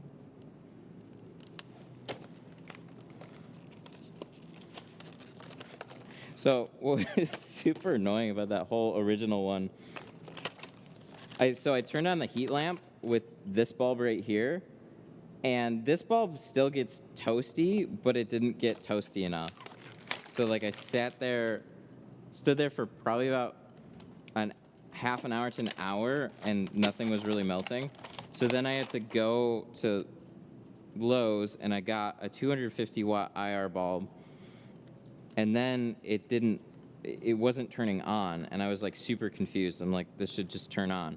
Well, it turns out that the fixture was just slightly off, so it wasn't getting a connection. So I screwed in the bulb extra tight accidentally, and then the bulb shattered. So then I had to go to Home Depot, and then I had to buy another one. I ended up buying 2 more. And then it worked. When it all worked, it worked really fast. So that was the good news. But God, that whole thing took like a day to do everything. I'm wondering if this is gonna give me the lift and the angle. Ooh, that's really close.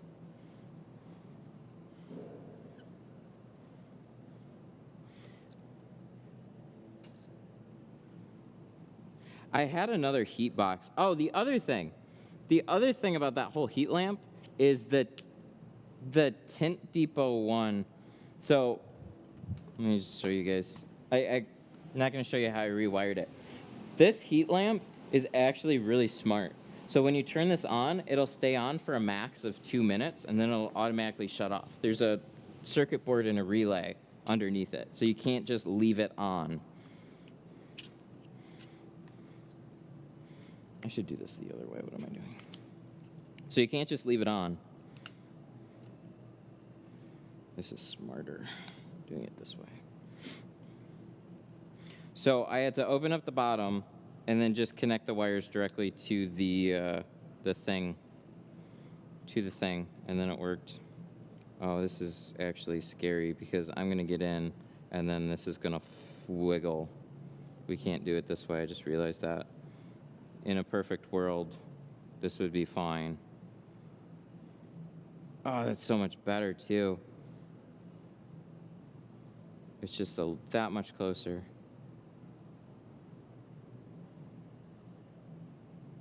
All right, we'll have to do the other way. Yeah, because I'm gonna get in the car. It's gonna do this. It's gonna shake. We can't have that.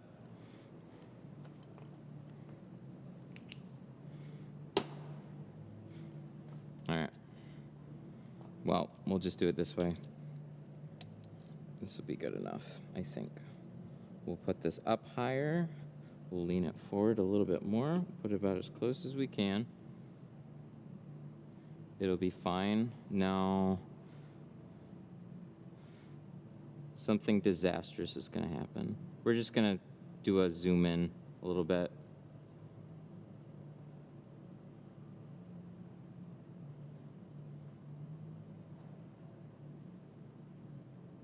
And then, oh, we got to switch the video. Oh, my God.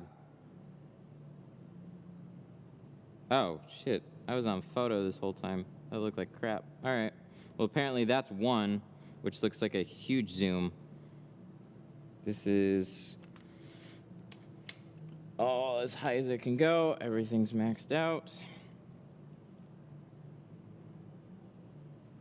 This is what takes so long.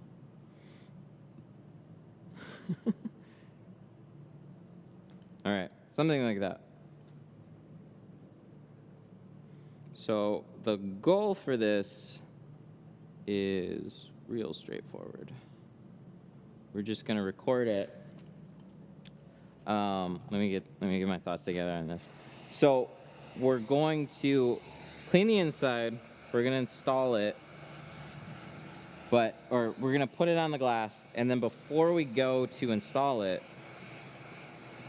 we're gonna squeegee off the outside, and then we're gonna squeegee the inside, and we're gonna try and do that as even as we can.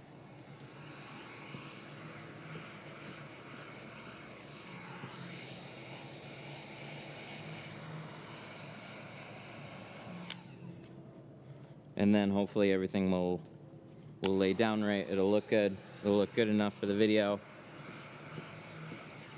And for that, we need some good tools. And everything, and then we'll prepare. Put 2 tint boxes under it. It'll still shake though. But I switched it to video, and so I had it on photo, and I didn't realize it. But photo at this is like way zoomed out. Oh, that looks cool actually.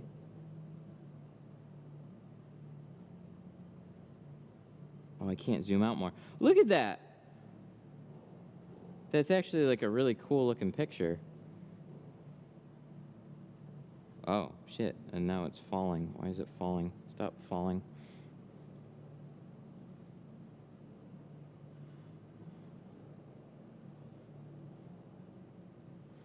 Under your monopod. Oh, you know what? My monopod does this. It's got legs that extend. I forgot about that. So there, we're a little bit taller now.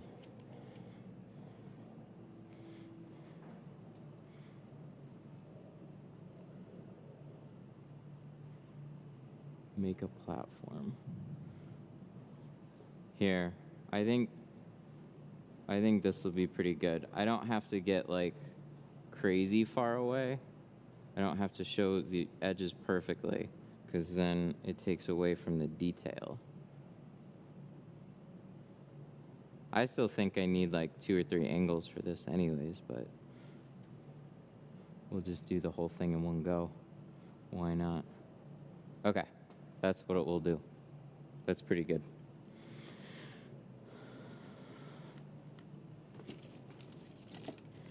Face screaming in fear. I think that's also surprised face. These monopods are great. I totally forgot that I can make them a little bit taller. Short base.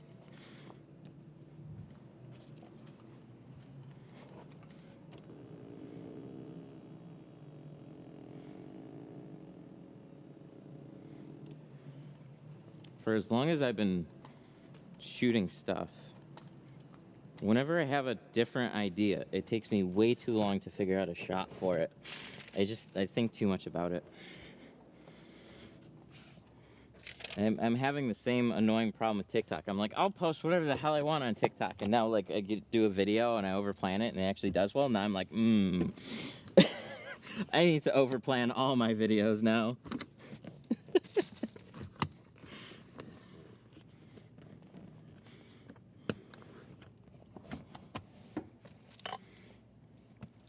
Okay, but you guys can see exactly how we're doing it.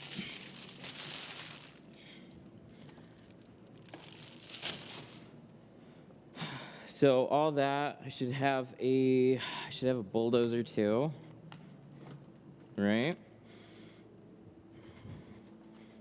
And for good measure, we probably don't need it. Oh, did we hang it up?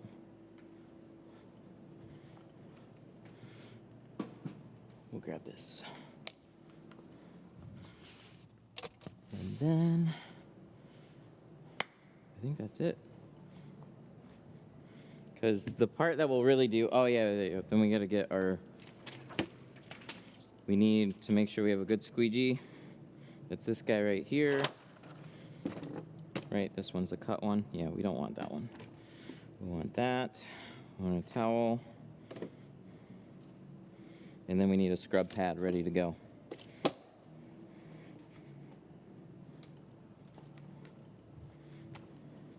Even though I suppose I could just like edit and like cut out something if there's too much of a delay. Okay. Let's do some installation. So the audio really doesn't matter. So that's the nice part. But we'll just go ahead and we'll click record here.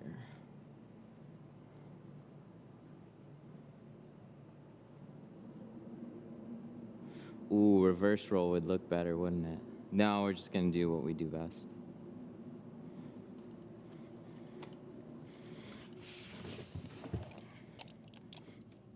We'll just have to do what we do best.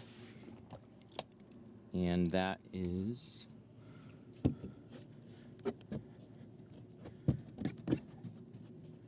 Oh, I should put a towel back here too.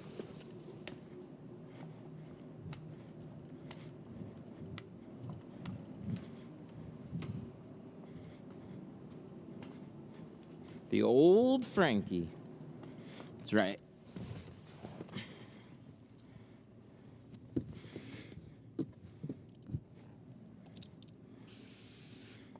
But I like this idea.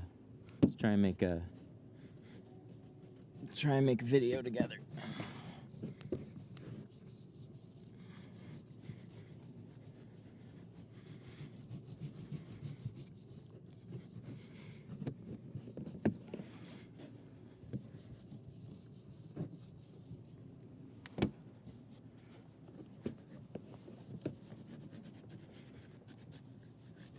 I just got water in my eye.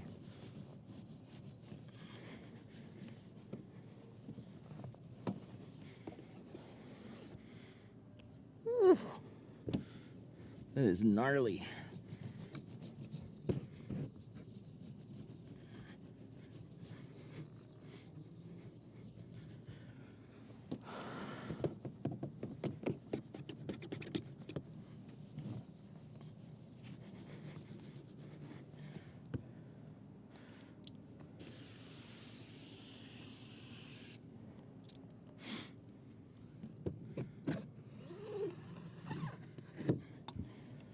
Have you done an Elantra? No, not yet.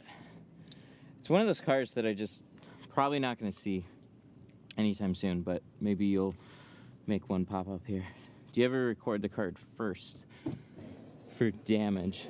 I have cameras, but typically no. It's a smart thing to do though.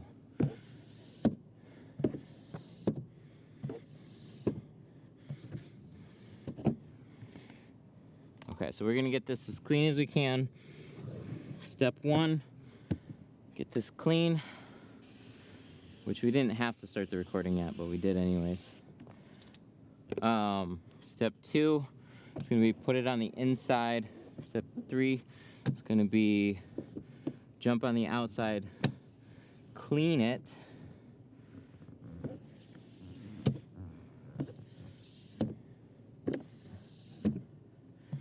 Someone came into the shop claiming damage, but then we had footage.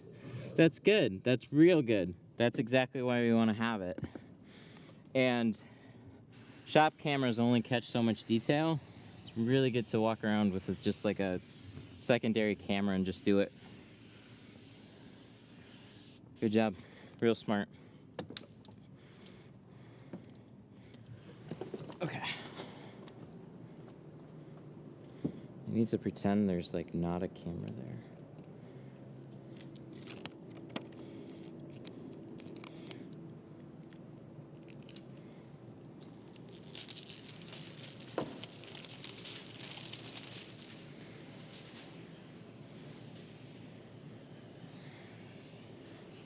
Soak down our window. So now we're gonna put it on the inside.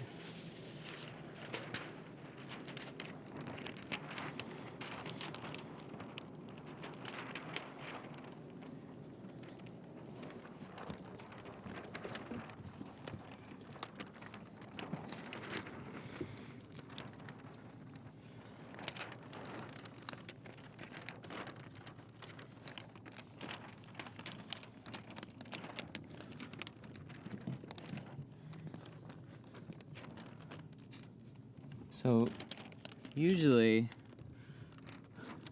I'll just save cleaning for the outside afterwards, because once I get this on the glass and get it in place, I want to start squeegeeing it as quick as I can, but a couple seconds isn't going to hurt us. So we'll get this in place. Squeegee all that down, or push it down. Get it in place. Looking good. Lots of bubbles there.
Squeegee, squeegee, squeegee, squeegee.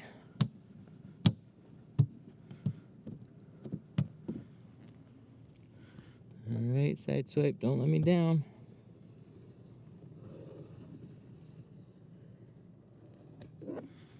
Boom.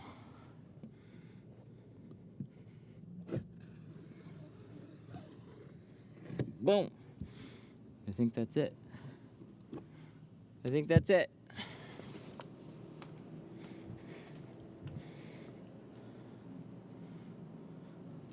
Oh no!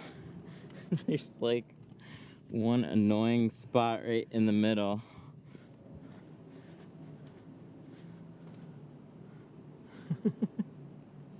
Alright, we'll see.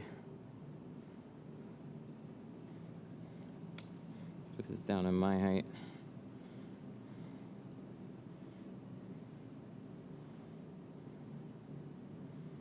Okay, where's like the...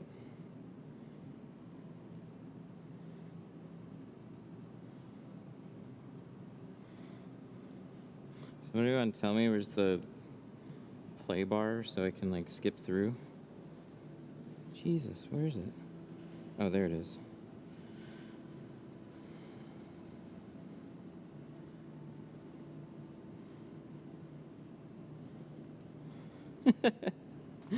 I'd say that's pretty good. So like, this is kind of where I'm going to start it from. Squeegee, squeegee, squeegee.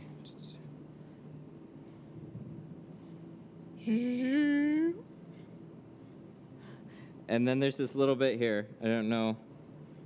We're going to start it over. So it's basically going to be like this. And then squeegee. And then at the bottom, there's this little bit right here. And then, shoop. Okay, that's pretty good.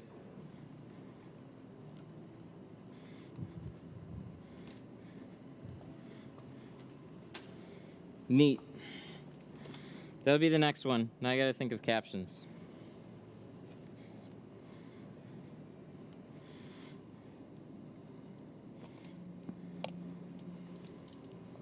Or do I? No, I was talking, so I guess I have to. I had to think of some captions.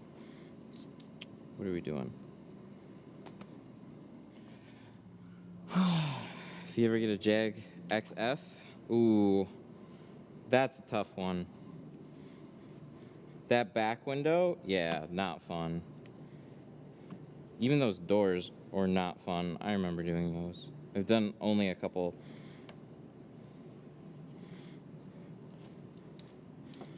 Zoom in on that spot. Oh, that's a good idea. I thought it was kind of like ruined because it was all like not perfect. And then all of a sudden I go back and just get that little one. And that actually made it really cool. That's a good,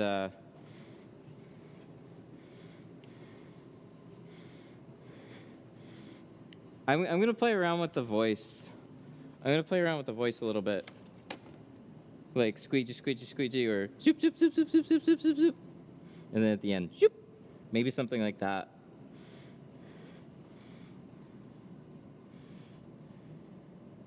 I'm telling you, that voice is so great if you can do like the right thing off of it. So I don't know. This will be fun. What's the tape for on the door seals? So on the door seals, I just do it as an extra measure to keep everything clean. I mean, if you asked me like a solid year ago about tape on the seals, you wouldn't see me do it. Really, I think the biggest part for me was just having the right tape. It's an extra thing that you have to do, and that part is annoying because nobody likes extra steps. But when it helps turn out a much like more consistent, clean result, then it's definitely worth it, spending that little bit of extra time.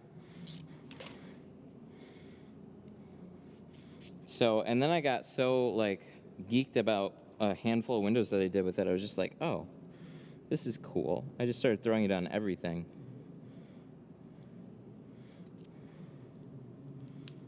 So also live streaming, it shows a little bit of extra care too.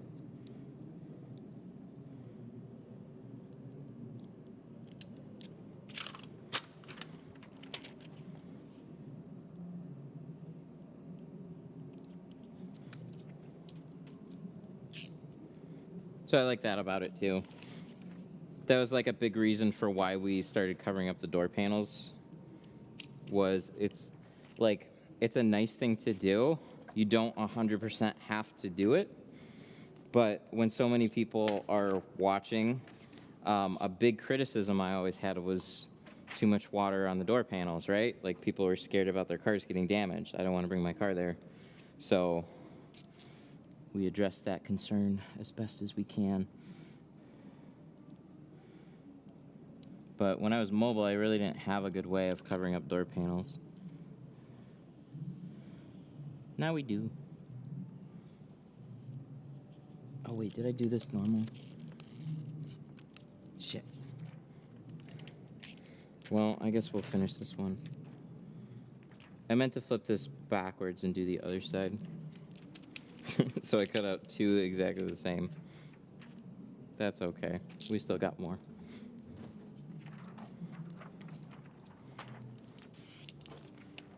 I meant to do this.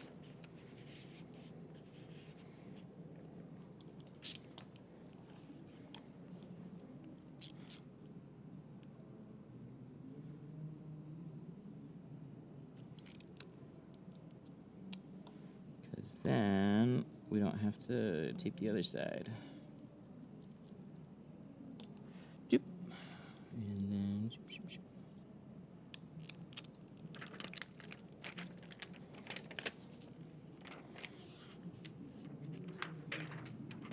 Wow.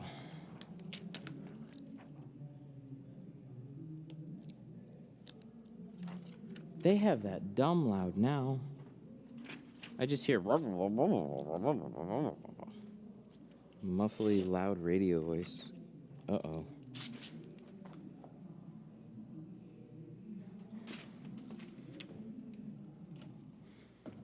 Yikes.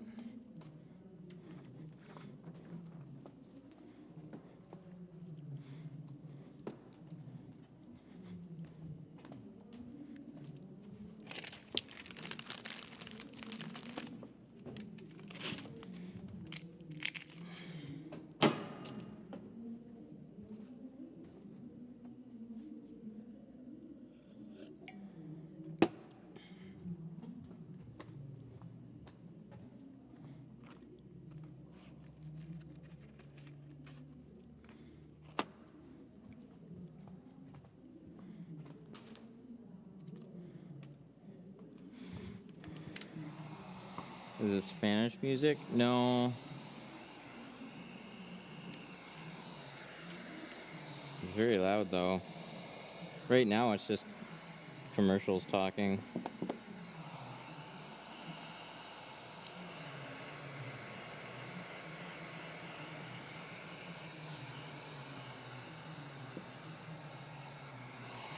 Which way did we put this?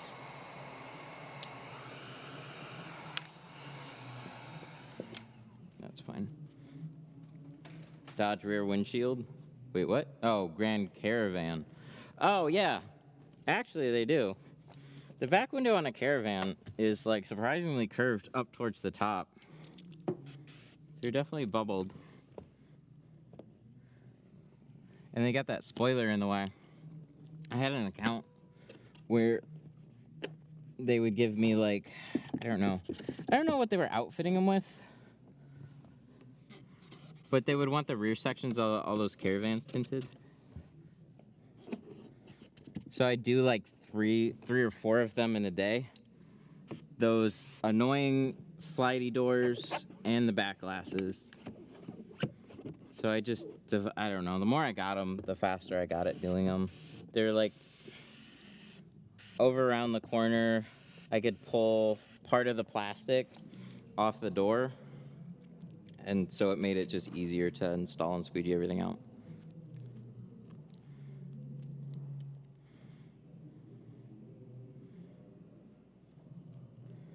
This is for the other side. Where did I go wrong?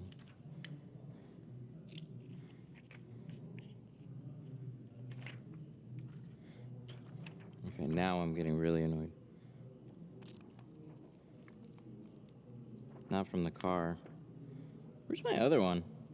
I am like way confused right now.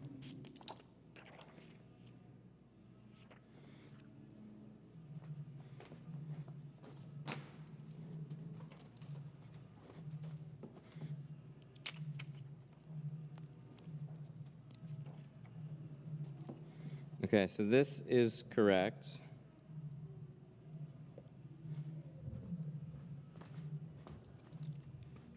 They're playing like a classic rock station. Wait. Why am I so confused right now?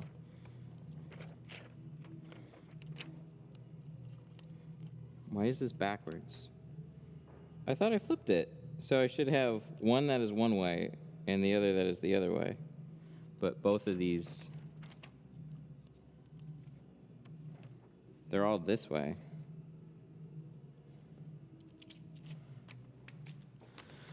Oh, God.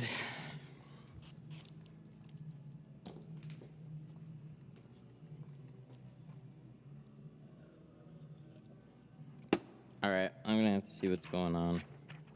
I'm gonna be an angry neighbor. I'm not fun.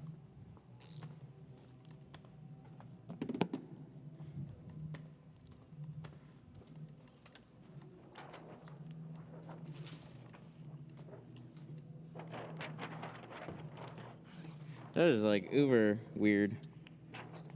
I thought I cut one out backwards for the other side. Apparently they're all backwards? I don't know what happened there.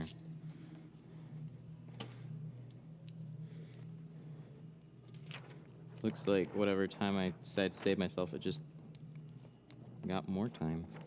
So I'm gonna have to do that.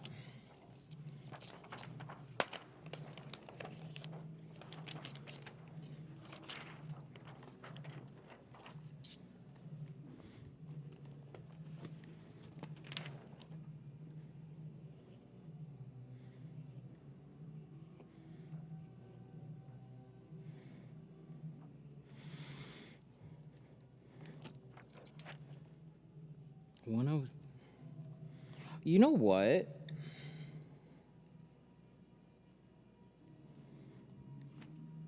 Maybe it's the guys that are doing the floors. Because I'm in 107, and they said they were redoing 108, the floors. So maybe it's that right now, and it's just the guys that are working, if that's the case. Because that hasn't been what's going on. Like, I haven't had loud music for a while, so if it's literally only that, then it's fine. I don't care. But if it's like, oh shit, they got a new employee and he likes to blare loud music all day, that's no fun. Because they've had a trailer parked in my parking spots for like a week now.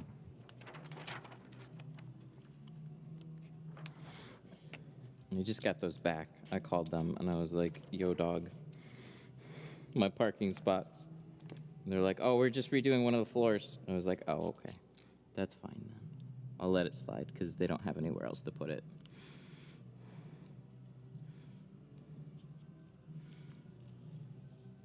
I'm a team player to a point.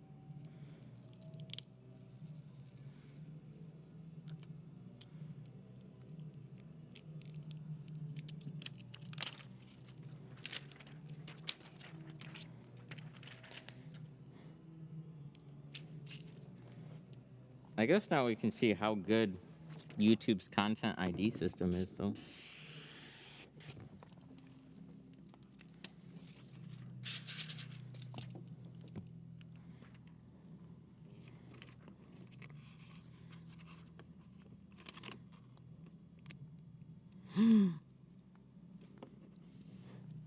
Maybe if they're redoing the floors, the neighbors moved out. That's a crazy thought. I have a hard time thinking hookah distributors would just redo their floors.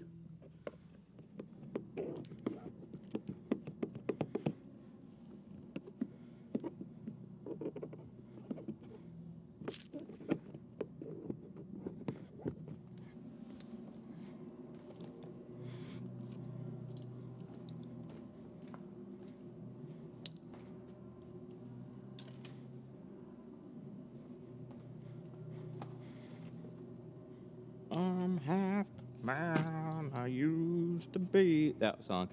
I got 1 speck and a quarter. Redo it to leave it, or redo it or leave it. It's up to you, my dude. I mean, the thing is, you're usually going to be able to find something in any window. So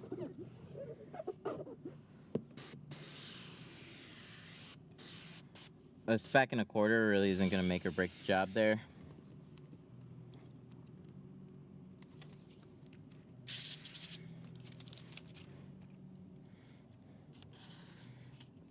But quick and easy to redo and get a little better result, then I wouldn't.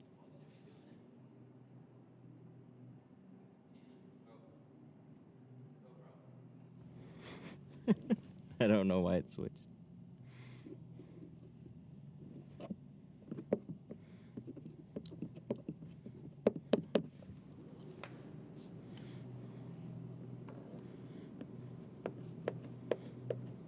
Are there any vehicles that you refuse to tint?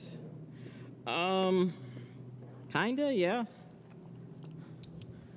Usually when somebody calls with like classic cars, not quite as down to do those, but I'll price them accordingly. There was some super old bubbly windowed wagon. Because the thing is, on a lot of these, it's like, you know, $1,000 for a tint job is definitely on the expensive side of things. But if one of those cars, like a classic car that you're going to spend all day on, like, a big part of this is charging for your time. So that's kind of what you, like, then have to consider. Instead of just like, well, I'll just charge $100 more, and then you'll waste a bunch more film, waste a lot more material.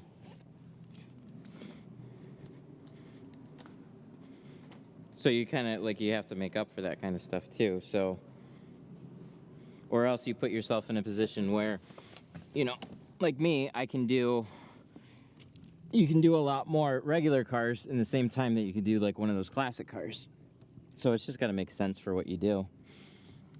The other thing that I weigh is what is the likelihood I'm going to get another one of these?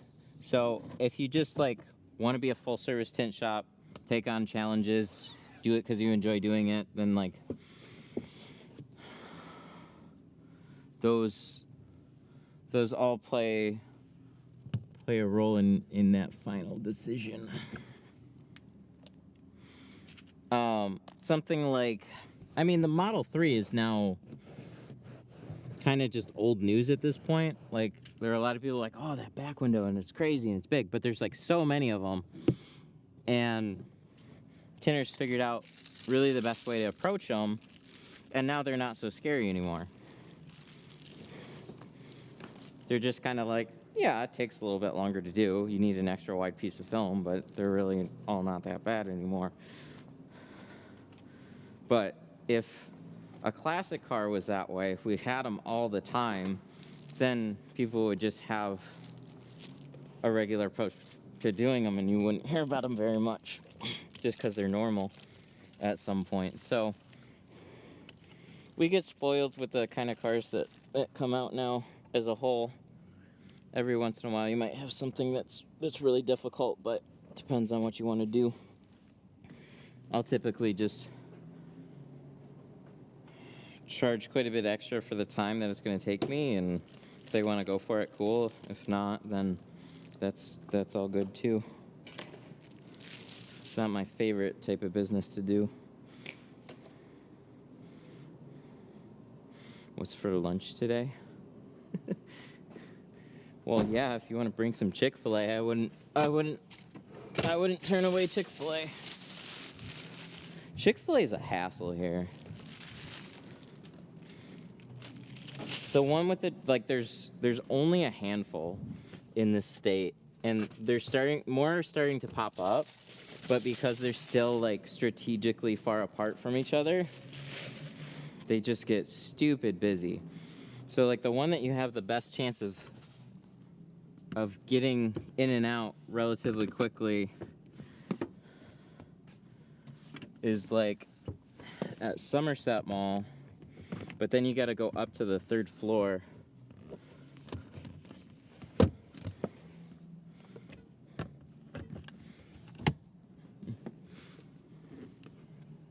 So much easier to make better chicken sandwiches yourself. I quite like Chick-fil-A. At least the ones around here are really good. Plus they got that spicy, they have that spicy sriracha.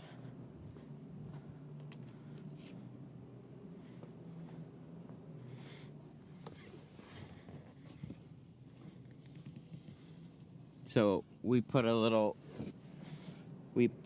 spicy sriracha. They skimp on chicken breast size. Not here. At least it definitely doesn't seem like they skimp on it here.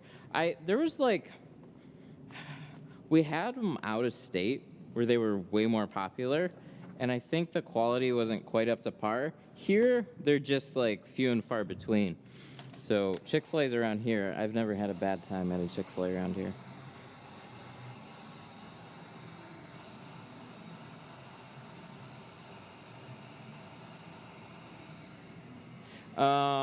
Quick question, you worked for a shop before as affiliated, not an actual employee. If something goes wrong with the film, they pay for you to redo it again? No, that was on me to fix. So all the problems that were basically directly caused by me were stuff that was coming out of my pocket. So if I damaged the car, if a window peeled, anything like that is like traceable back to the installer. So I gotta foot the bill on that one. There really wasn't ever anything else. Like, we didn't really get blamed for like any random problems. I think the weirdest one was like $180 because I unplugged a brake light, and then it was on an Audi, and I forgot to plug it back in. So rather than bring it back to us, he took it straight to a dealership and then came back in with the bill, and he's like, "You need to fix this." And it's like, whoa, wait, what? Because it would have taken me half a second to like figure it out and plug it back in and be like, "Oh yeah, I'm sorry, But at that point, they didn't trust us, so, like, okay. I thought that one was kind of unfair.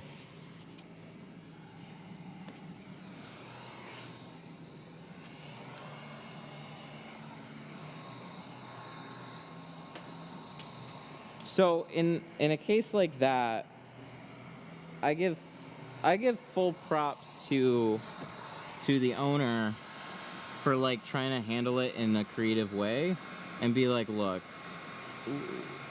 if you called, if you brought it here, we could have taken care of this. And so it's like, but he doesn't want to see a bad review, so that amount of money is not worth a bad review in his opinion. So, and I can sympathize with that. It's like, okay, I don't want to make your shop look bad either.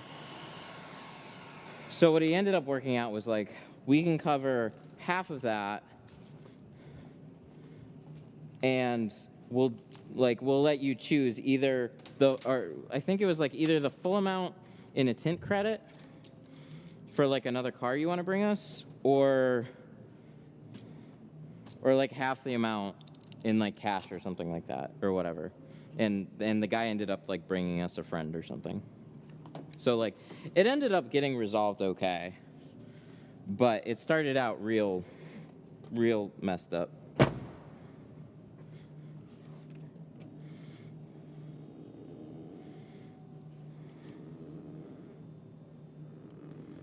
So,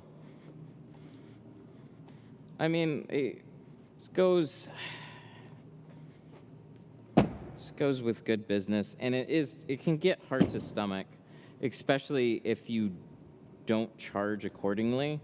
But if you're charging a fair amount, then you also have a bit of a slush fund to like actually take care of people when something goes wrong, and not like try and nickel and dime everybody for every little bit. So like this is where somebody asked before, you know, like, hey, if somebody got their car tinted and then they wanted to go darker on the back, like what's the deal with that? You know, I have every right to just say, sorry, you got to pay for a full removal and a retint. But on the one hand, they literally just paid to have their car tinted by you. So, you know, I know when I go to a company and I buy a product and I don't like it, I can just go and get a return. Or I can just go return it, right? Get my money back. Well, they lost money on that deal. So there's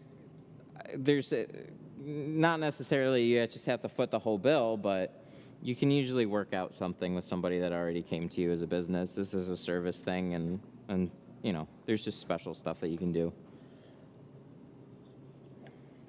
They want me to redo a car we did Wednesday because the water didn't dry yet. I don't want to wait, but it's terrible weather. It might take longer. Yeah.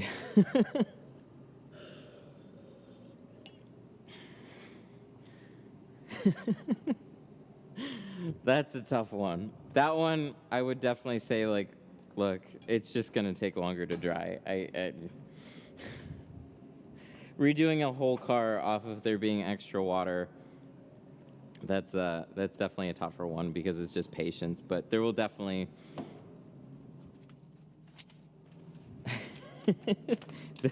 That's a harder one for sure. Wait, Wednesday, is that... What is Friday? Oh, that's literally like 2 days ago? If you were like a week past the time, then that's like okay, I have more sympathy because you've been looking at water and it's still there and it's annoying, but just like bear with it. It should dry out. Everything should be okay. But if it was 2 days ago, no, that's one reason I also tell people 5 days in the wintertime on the windows, like just don't roll them up. It also has to do with like just the general drying process. Most everything will dry out pretty efficiently, but sometimes there's just one of those spots. Sorry, I forgot today. I forgot today is Friday already. Jeez. Give them one of my sheets. Yeah, no joke. Like these things, I hand these to everybody.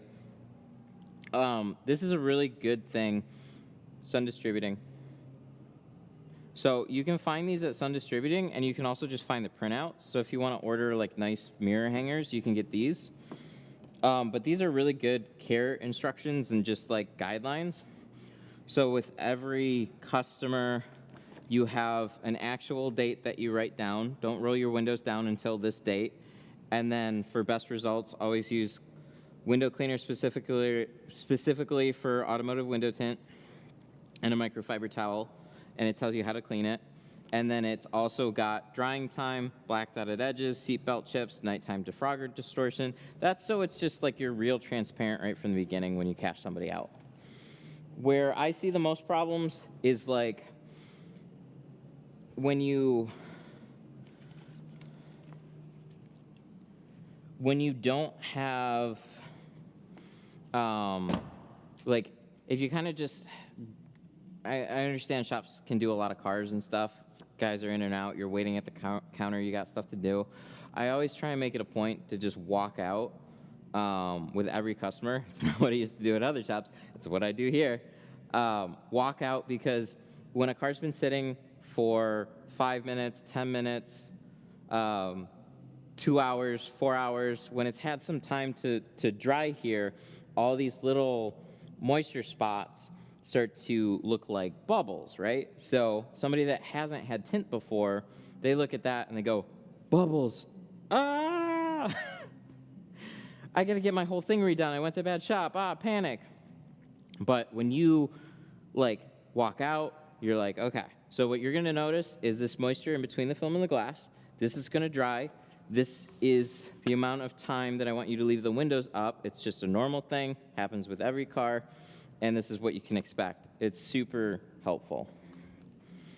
So puts people's mind at ease because every once in a while it's just like, you know, the terms that fly around the internet are haze, bubbles, creases, dirt. And so general consumers, they don't know what those are really until they've seen it. So water pockets are different from air bubbles. But everybody just says bubbles. But yeah, if you go to, so I linked their website. If you go to their website, there's a PDF. You can just download, print out on black and white paper. But they also do have those nice mirror hangers too. So it's just like, they got spots to put your business cards in it. Just a little extra touch or whatever. Just at least print out the sheet and of what to expect and hand it to your customers. It's a very helpful thing to reference. So if they call, they're like, hey, what is this? Remember that sheet I handed you? It explains it on the sheet. I'd be happy to go over it. So it's always good to do. What time is it? 2. Okay, not bad.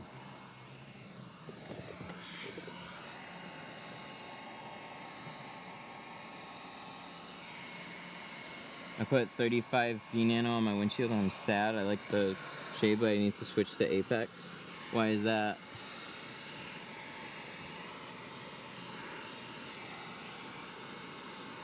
I mean, there's always a cost. There's a reason why, like, for all of these, when you're installing like a cheaper ceramic versus a more expensive ceramic, it's just like, there's always something. There's always trade-off somewhere.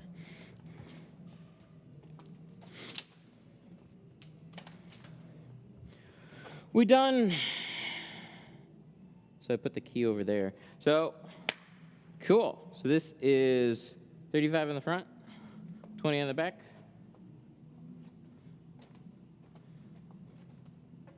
Ooh. Looks good. Where can I get custom mirror hangers? I'll always recommend Iron Duck Designs. I don't know if Sun Distributing, I think they just have general ones. They can't buy custom ones through you, can they? I'll find out. So check out Iron Duck Designs. That's the graphic designer that did like all my stuff. And she's also the designer that did that's done these for Sun Distributing, but I don't know if you can get custom ones through them or just direct through her. Okay, keys right here. Good, good, good.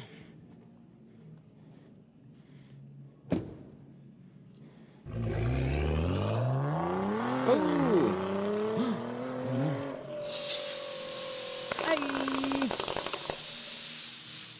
RGC super chatted $4.99. Oh, Canon. Okay, so Sun Distributing doesn't do custom ones. They have Helios ones and unbranded ones if you're interested in just picking up these ones. But Iron Duck Designs, I probably can link that, ironduckdesigns.com. She's done graphic work for so many tint companies. She'd love to do more. But RGC, thank you so much for the 5. I really appreciate that. Very nice. Thank you.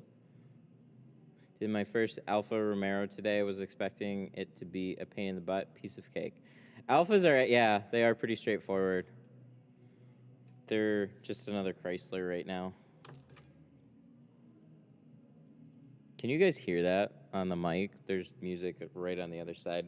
I kind of want to peek my head over there and see.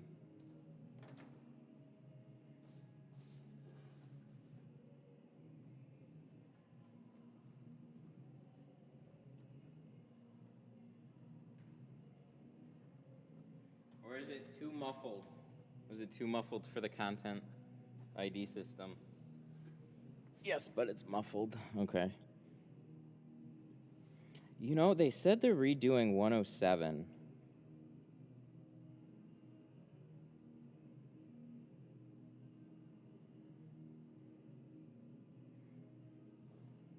So I didn't even think about that. 107, I'm 108, so that means they're redoing the unit right next to me. Which means that there's actually a solid chance that whoever was next to me, which was a Huga distributor, is no longer there, which means that maybe we won't have a smell there anymore. But then maybe a auto shop is going to move there. We'll see.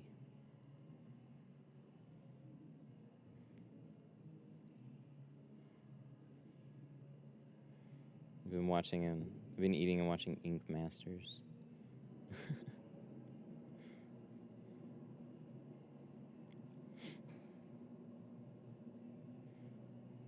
Yeah, alphas are really straightforward, though. Okay. Well, let's see what my video's done. Where are we at right now? 36,000 views. I'd say that's respectable for a second video. It's not bad at all. So, if you guys didn't know, I'm on TikTok now. Detroit Tint Studio. I'm trying to get 1,000 followers. And then I can live stream on TikTok too. That's all I care about.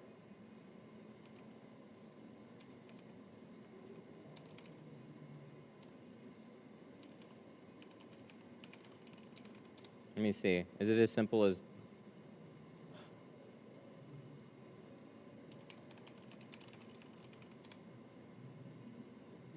Let's see, what's the link? At Detroit Tint Studio. Okay, there it is. Cool. This is the link to it. Go follow me!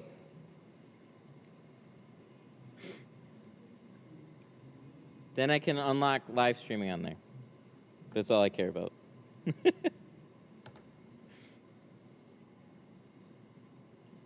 I followed, thank you.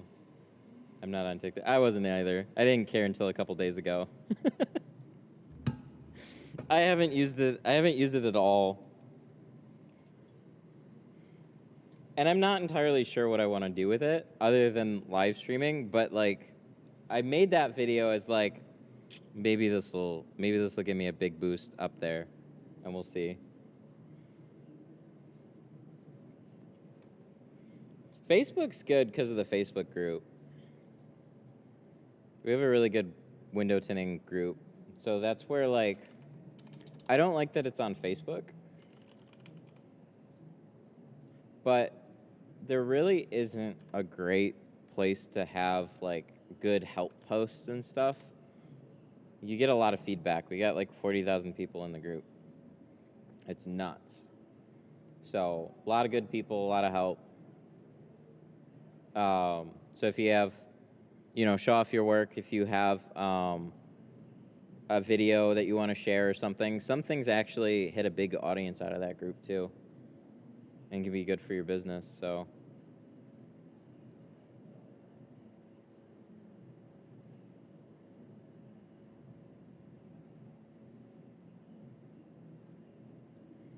For the carbon on the channel, the carbon membership. No, I'm sorry, it can't be for Canada. It's too expensive. I wish, but it's too expensive.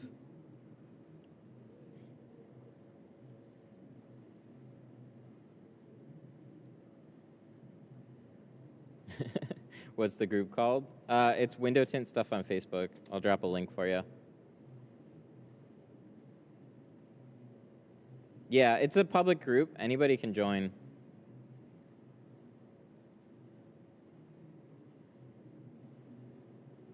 What did I do to that bunny? Did you see my post with the guy who wanted to use a debit card as a squeegee and sandpaper as a file? Yeah, I saw a little bit. Yep. People are ridiculous. It's way easy. This is what happened to the bunny. So I intended on buying like regular sized chocolate bunnies, and then I walked in and they had like solid chocolate bunnies that were that size, and then they had this other one, and then they had taller ones, and I'm like,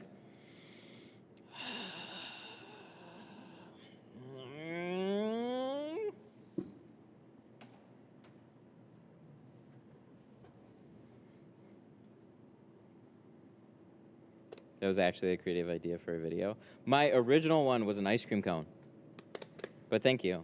So here's was my logistical problem. I wanted to go to Dairy Queen, and I wanted to get a tall one, and then bring those here and have 2 big soft serve cones. I don't have a freezer here, and it was like 40 degrees outside.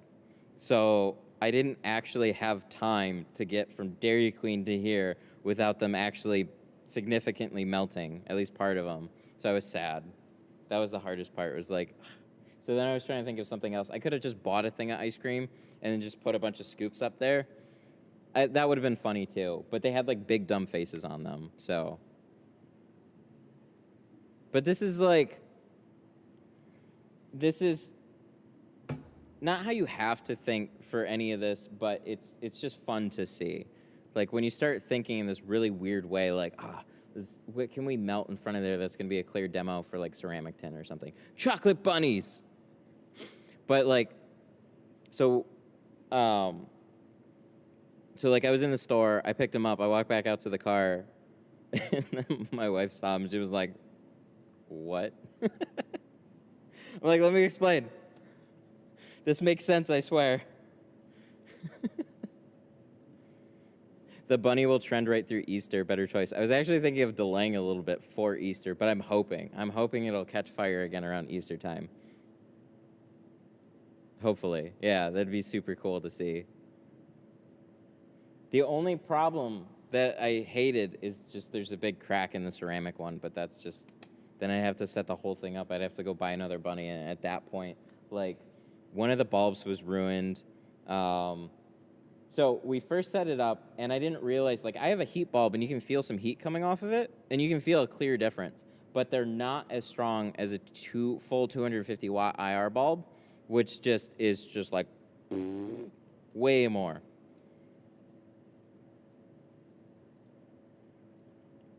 I tinted that.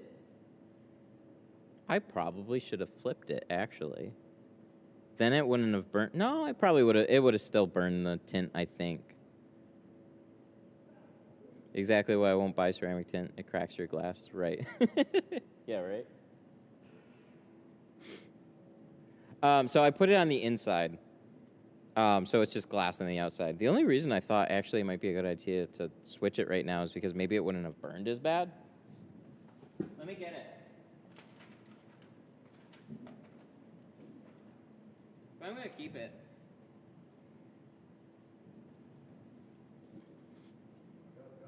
Hey, how you doing? Look at that. It is done. I know, man. I was watching it, bro. Still alive. Let me catch you up though. Hang on. I'll be right back. You guys hang out for a minute. Wait, yeah. Oh, you're welcome. You want to walk around it? See it? I watched it, man. I don't know what kind of work you do. I got a vision out there, and it's like it. Fair enough. Yeah, Yeah, it turned out nice. I want to get it detailed next week. So. Oh, awesome. I got one more thing. Yeah. Little bit, but.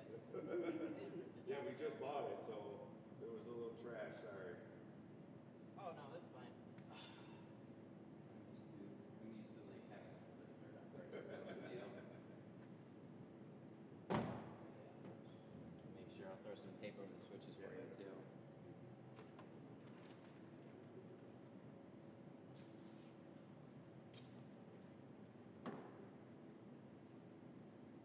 Yeah, it's much better. Much better. Yeah, right? Other side.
music anymore.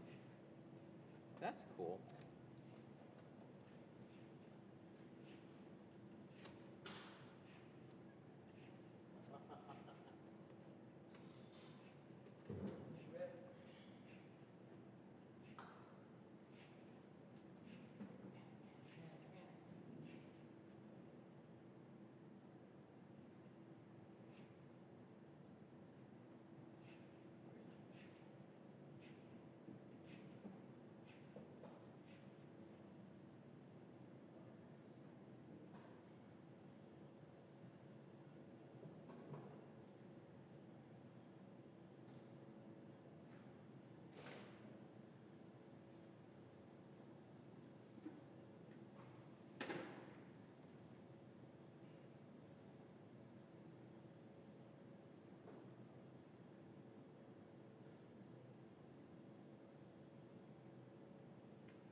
So,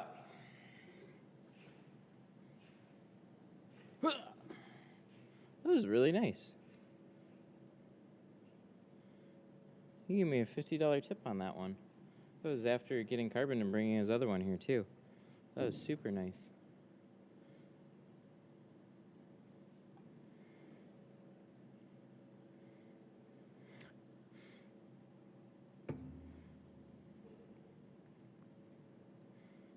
Is there a better place to see the keg wraps?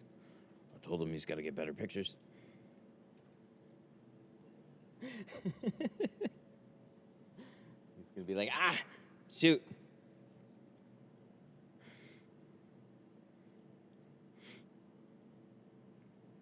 We'd be happy to have a Canadian distributor.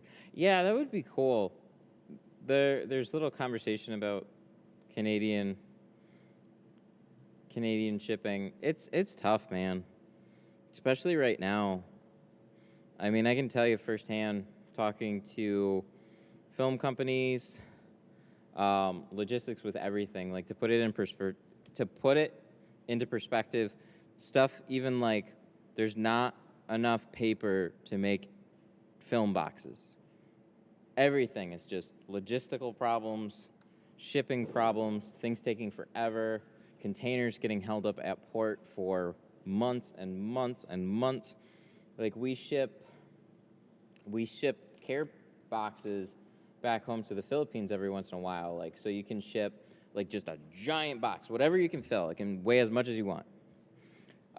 You can fill a large box, ship it for like $100 to $150. It usually would take about 3 months to get there. It's been about 5 months, I think, a little over 5 months at this point. Last we heard they were taking about like 6 months. Everything's just taking longer. Everything's more expensive to ship. And prices are going up across the board for everything. Logistics are just like, it's just nutty. It really is.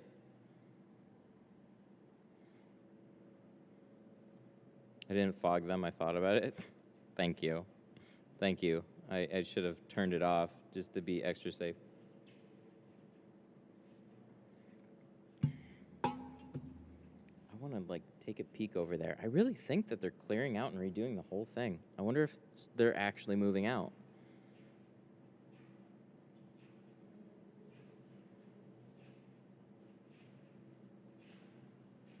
Just to ship across Canada, my new squeegees was like $45. Yep.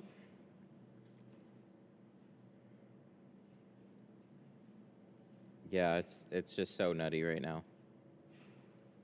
And I would have thought, major slowdown, and then a year and a half back into things would be okay.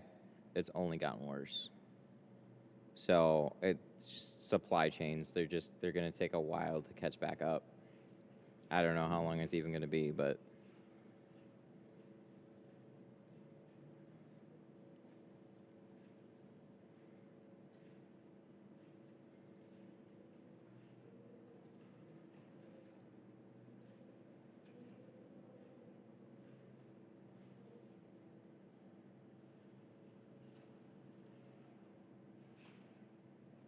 first started working, I made $7 sandblasting car parts. I could afford to buy almost anything at that wage. Yeah, those were the days. Damn. I think minimum wage when I started working was like it was $5.50, and then it changed to $7.50, and now it's like, it hasn't changed much, but oh my God, you need to make far more than that.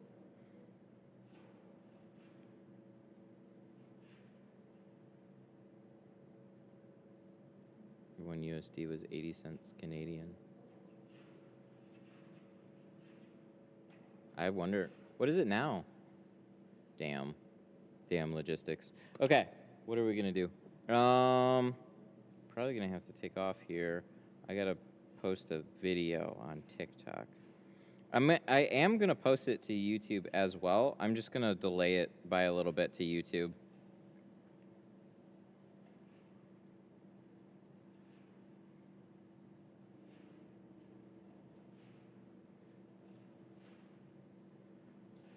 $1 US is now 127 Canadian. Dang, what a difference. What's today, Friday?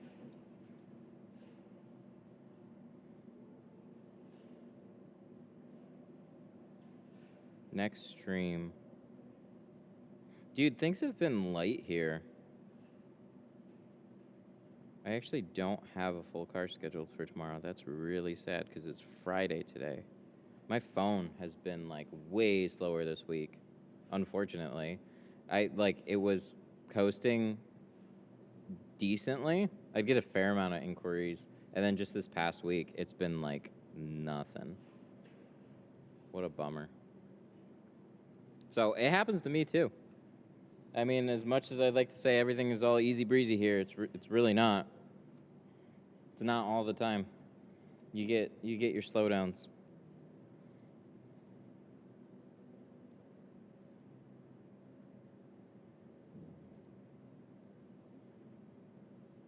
Things are light here as well. I only had 2 appointments this week. One was 7 windows and the other one was a pair of doors. Dang. It's February coming into March.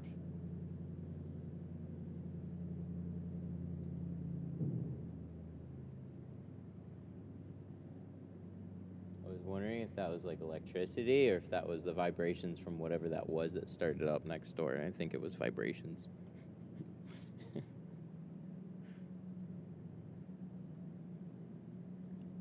It's March.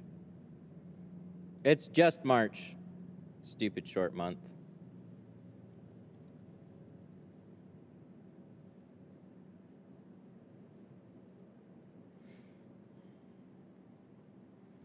Maybe I should have a way to mirror my screen onto there.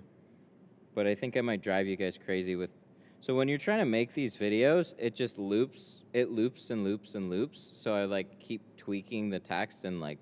So when Ceramic tint versus regular tint. I heard this like No heat protection. 1,000 times. Melt your face off. 2 minutes and he's soup. And I kept changing the words a little bit, and I'd see what sounded better and stuff, tweaking it. 37,000 views. That is no slouch. That is really good for a second video. I think. Maybe I should have like 1 million at this point. Maybe it's terrible. I don't know what the norm is.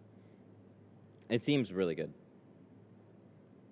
So, by contrast, this next one is not going to be as exciting. So I don't know how well it's going to do, but maybe with the text we can make it funny.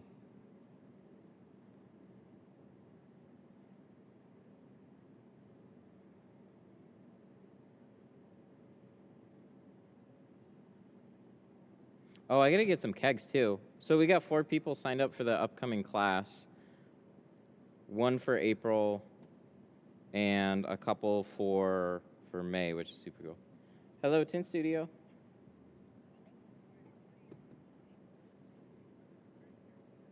Okay.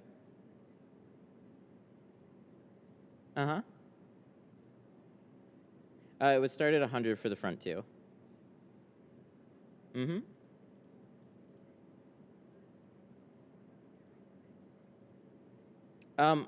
I could get you in tomorrow morning at 10.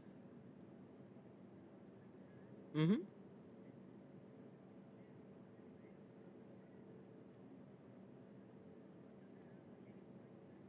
Yep, all the films I install have color stable warranties.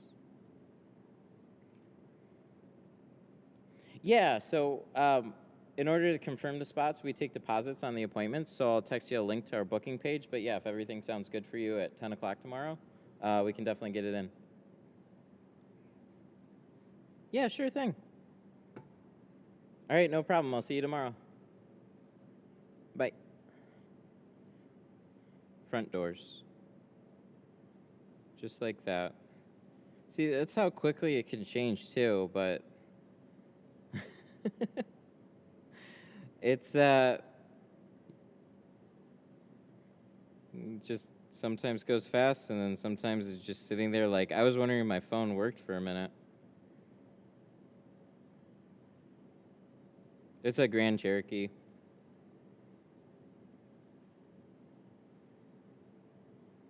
A new one.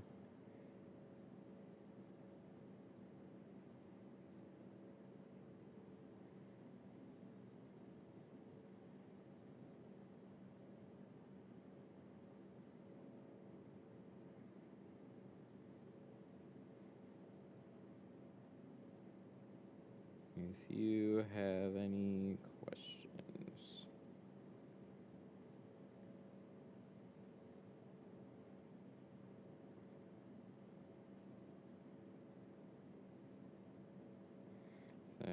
/book online.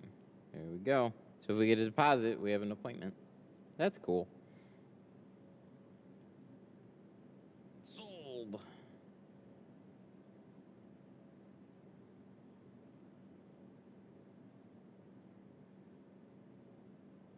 Oh, there was an interesting comment a little bit ago. Flipping the slide around might be a more accurate representation. It wouldn't, like, you're right, having this, so on that heat box, having the glass first, because that's where the sun is, and then passing through to the tint. But it's still going through all the layers, and like other people have said in some videos, like they feel like air gap would make a difference. We've rearranged that test any number of ways, and nothing else happens with like air gaps or anything. It's literally just like the IR passes right through it. If you flip it one way, if you flip it another way, the difference is the type of tint that you put on there. It would matter if it was like 2 panes of glass and you had like whatever argon gas or whatever they put in between, like that would make a difference. But for automotive tint, yeah, it just like passes through everything except the carbon and ceramic.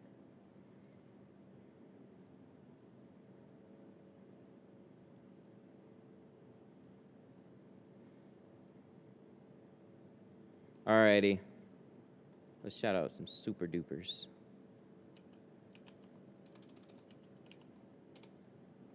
But yeah, I'm excited. We got 4 people coming to the upcoming class. I'm like excited and nervous because I haven't taught a class in a little bit. But it'll be fun. They're always fun. It'll be super cool. All right, so big shout outs to RGC, S Garlic, Classic City Tint, RGC, and Daniel Reyna. Thank you guys so much for all the super chats today. I was just going to say, hope you guys learned something. Thank you for the stream today. I learned something from you all the time. Peace, chat, and Matt. Peace, chat, Matt. Thank you. Alrighty, you dudes have a good day. And